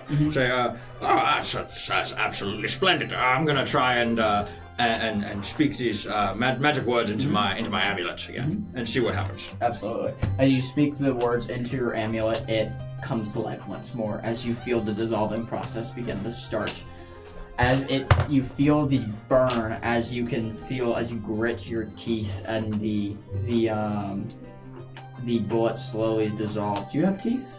No, I didn't think so. Okay. Do I get to pick the magic words Yeah. to the amulet? Yeah. Abracadabra. Abracadabra! As you are saying that phrase over and over and over again, the bullet is slowly melting. It deals 13 points of damage. However, there's a time where it feels like it slowly cuts off. And the wound that's left kind of near your shoulder, you can see it, instead of blood beginning to pour out, like this copper fusion of what looks to be a mix of blood and copper. As you kind of look down into your shoulder and feel it like healing little by little, a little copper circle will always be there, right on your shoulder. Okay. As it's healed over, you're now like right there. It's just like a little part of metal. Feels like a little coin, a penny, if you will. Yeah, that's so cool. Right, yeah, I gotta get some tattoos. This is fantastic. That is really cool looking. Yeah, I love it. Yeah. All right. It's battle scars. Yeah, very cool. And yeah, okay, cool. And with that, you see, Rodney really looks like he has the wind taken out of him, and you saw that. That definitely didn't feel good that happened. And he is just gonna say, all right, well, do you need any help before I pass out and fall asleep? I don't know if there's anything you can assist me with. I need to remove the bullet from my shoulder, and I can clear stress. That's just about the last. That's the only thing that I can do. That's the only buff I could give you is I could clear some stress if you like. I'm not too stressed at the moment. I mean, you're welcome to try if you like. I could probably do it without, but Great work today. Yeah. Absolutely fabulous. Thank you. That And go makes ahead me and feel really nice. go ahead and clear 2 stress. Thank you. Fantastic work today. As you are kind of like talking once, I imagine the door is like, it's closed, but you guys can hear each other, right? Because you guys are in the same room of your inn. Mm-hmm. Ira, as you're returning from the night from your food and drink, you kind of pass by the doorway and hear them talking about a bullet wound, and you quickly remember times like removing bullets. Is it something that's very second nature to you? And there's a thought that occurs in your mind of, well, it could help if I wanted. It's up to you. I'll knock on the door. Okay. You're... Oh, is it in here? Yes, come in. Yeah, I've just heard many mentions of bullet wounds tonight. And just wanted to, I have had my fair share of fights. And maybe just to, like, really smooth things over and patch things up between us. Is there any way I can help one of you? Sorry. I assumed in my head we were in my room, which is why I invited her in. I- If we were in your room, then I'll take that back. No, it's fine. Okay. I just been picturing that, like, I don't know why I've been picturing, like, Cram just, like, crouched over on the bed, like, all of us, like, just sort of gathered around. No, but we can be in here. Okay, cool. Sure. Well, in that case, Rodney will turn to you and say, Actually, I myself, I'm all set. I'm going to go ahead and lay down for the night. But Beckett still has a bullet in her shoulder. Oh, does she? Or if she'd like, it's up to it's just the two of you. She's very capable. She can handle it. But Would I can take it out, Beckett! Can you handle it? Cram has helped me before. Would I have to drop my just appearance for her to take the bullet out? That's an amazing question. ooh, did I have to drop mine? Oh yeah. Okay, we Is might have mine- to retcon this. Because mine was up at dinner, but is it down now in my room? By technicality, it would be down. By technicality, when you take damage, it does go down. Oh yeah, it does. Yeah. Okay. So, Let's but- just say that I'm still at Oh, it doesn't like, say let's that, say but that you okay, haven't opened sure. the door yet, though. We could be talking through the door right now, just for retcon's sake. I'm fine. I'm gonna say she definitely saw you. Yeah, that's fine. I'm gonna say she Okay, definitely then saw we're you. open. Okay, Now so- she hasn't seen you yet. So when she knocked, you willingly went to answer. She saw it Yeah. a ribbit. I'm like, Beckett held up her hand to stop you, but like it was too late. Yeah, no, it was. Yeah. Yeah, that's exactly what happened. Okay, so I would have said that. You open the door. I just stare at you. I'm like, oh, You get the giant blink. You say, "Well, hello there. Now you see, I had a little bit of a disguise up as we entered town, but we're all friends here now. So this you actually see this is my true self." I see. Yeah, that was not expected at all. Yeah, it's an excellent disguise. I'm very good at it. You are very good at it. You had me fooled. Yeah. I should have known. I felt, earlier I felt something, but just okay. Yeah, that's fine. You're a ribbit. That's cool. You have something against ribbits? No, just unexpected. Are you so does Beckett still need help? Rodney starts snoring. He is out cold because he's been sitting on his bed and he's kind of he's been sitting. He was like sitting on the bed like after he took the damage. He kind of like sat. He's like kind of like lounging and Rodney's gone. Okay. You guys are just in his room. Is Rodney's gone. Yeah. So Okay. Beckett's got like her healing supplies all laid out like on the bedspread. She's just like trying to pick them up without like waking you up and trying to put them back in the pack. So Beckett's form hasn't been revealed yet? Correct. Okay. No. Yeah. Yeah, just making sure. Okay. Yeah. So yeah, she's gathering all of her supplies. I would assume Cram is sort of there helping out because I feel like he's also a healer, so I think that he would have usually been involved in that kind of thing. Yeah, he's like laid out the tools and kind of like unfurled the pack and helping you unpack everything. Yeah. Well, when we get out of the room, just leaving in peace, Beckett will turn to you and just be like, I mean, I appreciate the offer, but like, you've got to admit it's just a little bit suspicious that you're just outside the door and. I was walking up to my room, but yeah, cool. Yeah, no, I'll just you have a good night. I understand. I didn't mean like. I'm intrigued. Yeah, I'm intrigued too. You hear the faintest whisper of a telepathic bond say, "Wow, Beckett, you've been real friendly. We've come so far, we worked so hard on building these relationships, and now it's just... No, I understand not wanting to let a stranger who had just this morning robbed a train. At the same time as you catch up a bullet wound, that's a lot. So yeah. Beckett hearing the voice in her mind, which she kind of, she knows you're asleep. She interprets this as her conscience.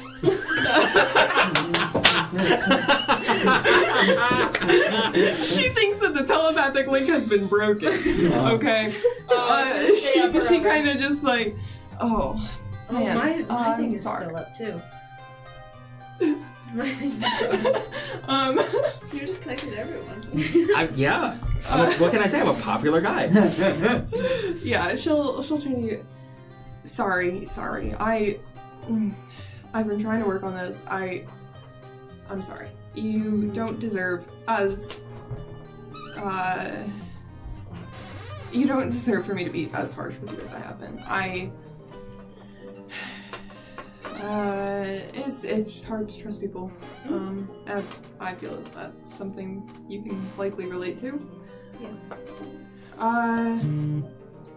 You should probably know, just for honesty's sake, this is not my true appearance either. I see.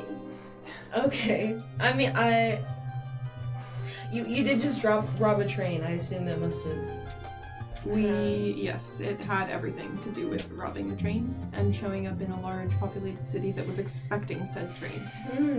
Oh yeah, that. Yeah, so Yes, where the train was going. Yeah, no. So that makes sense. I totally understand. Thanks for not scaring me. Yeah. With that. With that said, I don't know if I can accept your help removing a bullet lodged in my shoulder just yet. But I appreciate the offer, and I assume it was meant with best intentions. Yeah, I was kind of rough towards Rodney earlier, though I think the situation led to heightened emotions. We've discussed that. So. It's alright. He seems to have a pretty thick skin. We're already appears to have forgiven everything. You guys both hear distantly, like almost like from a faraway dream. I'm proud of both of you. baby steps. I'm so proud of you both. Becca's like looking at I shiver. Beckett is wondering if like she's still for some reason not making the connection that it's Rodney. And she's wondering if she's hearing a higher being for the first time. Are you okay? You look sort of enlightened. Por qué no las both? I'm sorry. I think I'm way too tired at the moment. Well, we can speak in the morning. Yeah. Good luck with your bullet. Thanks. Sorry. Yeah. I hope you rest well. You as well. Thank you. And then I'll head to my room. Yeah. As you're heading to your room, I'm going to spend 2 fear. Oh, what? As That's uncool, dude. as you're headed to your room, at the end of the hallway, have you closed the door? Have you closed the door to your room? Well, I closed the door to Rodney's room. I was gonna go to my room. Okay. So you following So her like out? when I go in, do I close the door? Are you following her out? Because she was in the hallway talking to you, and then Well, you we said- went out to talk. Oh, okay. Because Rodney went to sleep. Mhm. I gathered my stuff. We went in the hallway and we were like talking. Got it. Okay, sounds good. So, as you are both then approaching kind of one of the stairwells to ascend or descend into the inn and kind of find your rooms, a rough-looking individual, kind of black, spiky hair, looks to be human. He has these long black sideburns that go like way too long. He has like kind of like a very curled, disdained black mustache. He looks to you. You recognize this person. This is someone who works with your organization. As he looks to you, clasps his hands. It's so good to see you have returned. As you kind of stop dead in your tracks. Oh, do we have a new recruit? No, I'm afraid it's not that. Just connections. Wanna speak? Wanna speak outside? Up on the roof? Yes, I guess I would be most amenable to that. Yeah, have a good night, Which Ben. gives Beckett. like a too wide of a grin towards you. As you can see, there's a gold-plated tooth kind of in his grin. Can Becca insight check this man? Yeah, go for it. Well, I mean, what are we I insighting? kind of would. Intentions, he's suspicious. Is he bad suspicious Got or it. is he just regular suspicious? Okay, yeah, you got it. Is this like the kind of person she would have found in her backstory? Yes, I know exactly what you're talking Yes. Oh man. That is.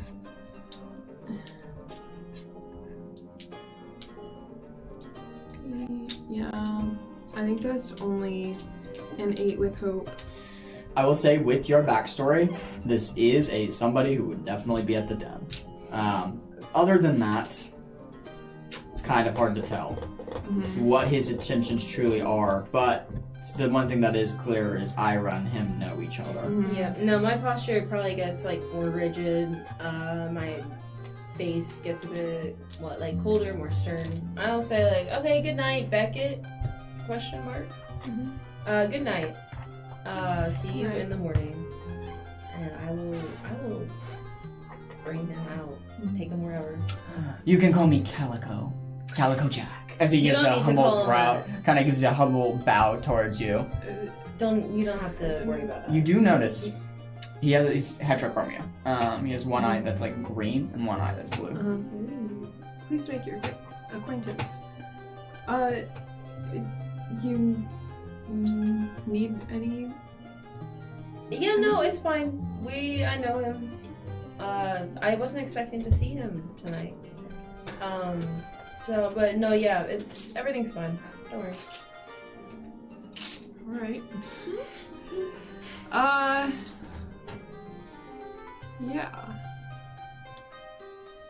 I mean, Beckett will just kind of go around, like, keep walking till she's out of sight, and then sort of pause with Cram. Sure. I don't know if you want to continue your scene or not. When you say I pause with Cram, are you trying to listen in on their scene? Are you trying to listen to their conversations? Well, I thought they were going to the roof. They're headed there, but you Yeah. can catch glimpses as they're walking.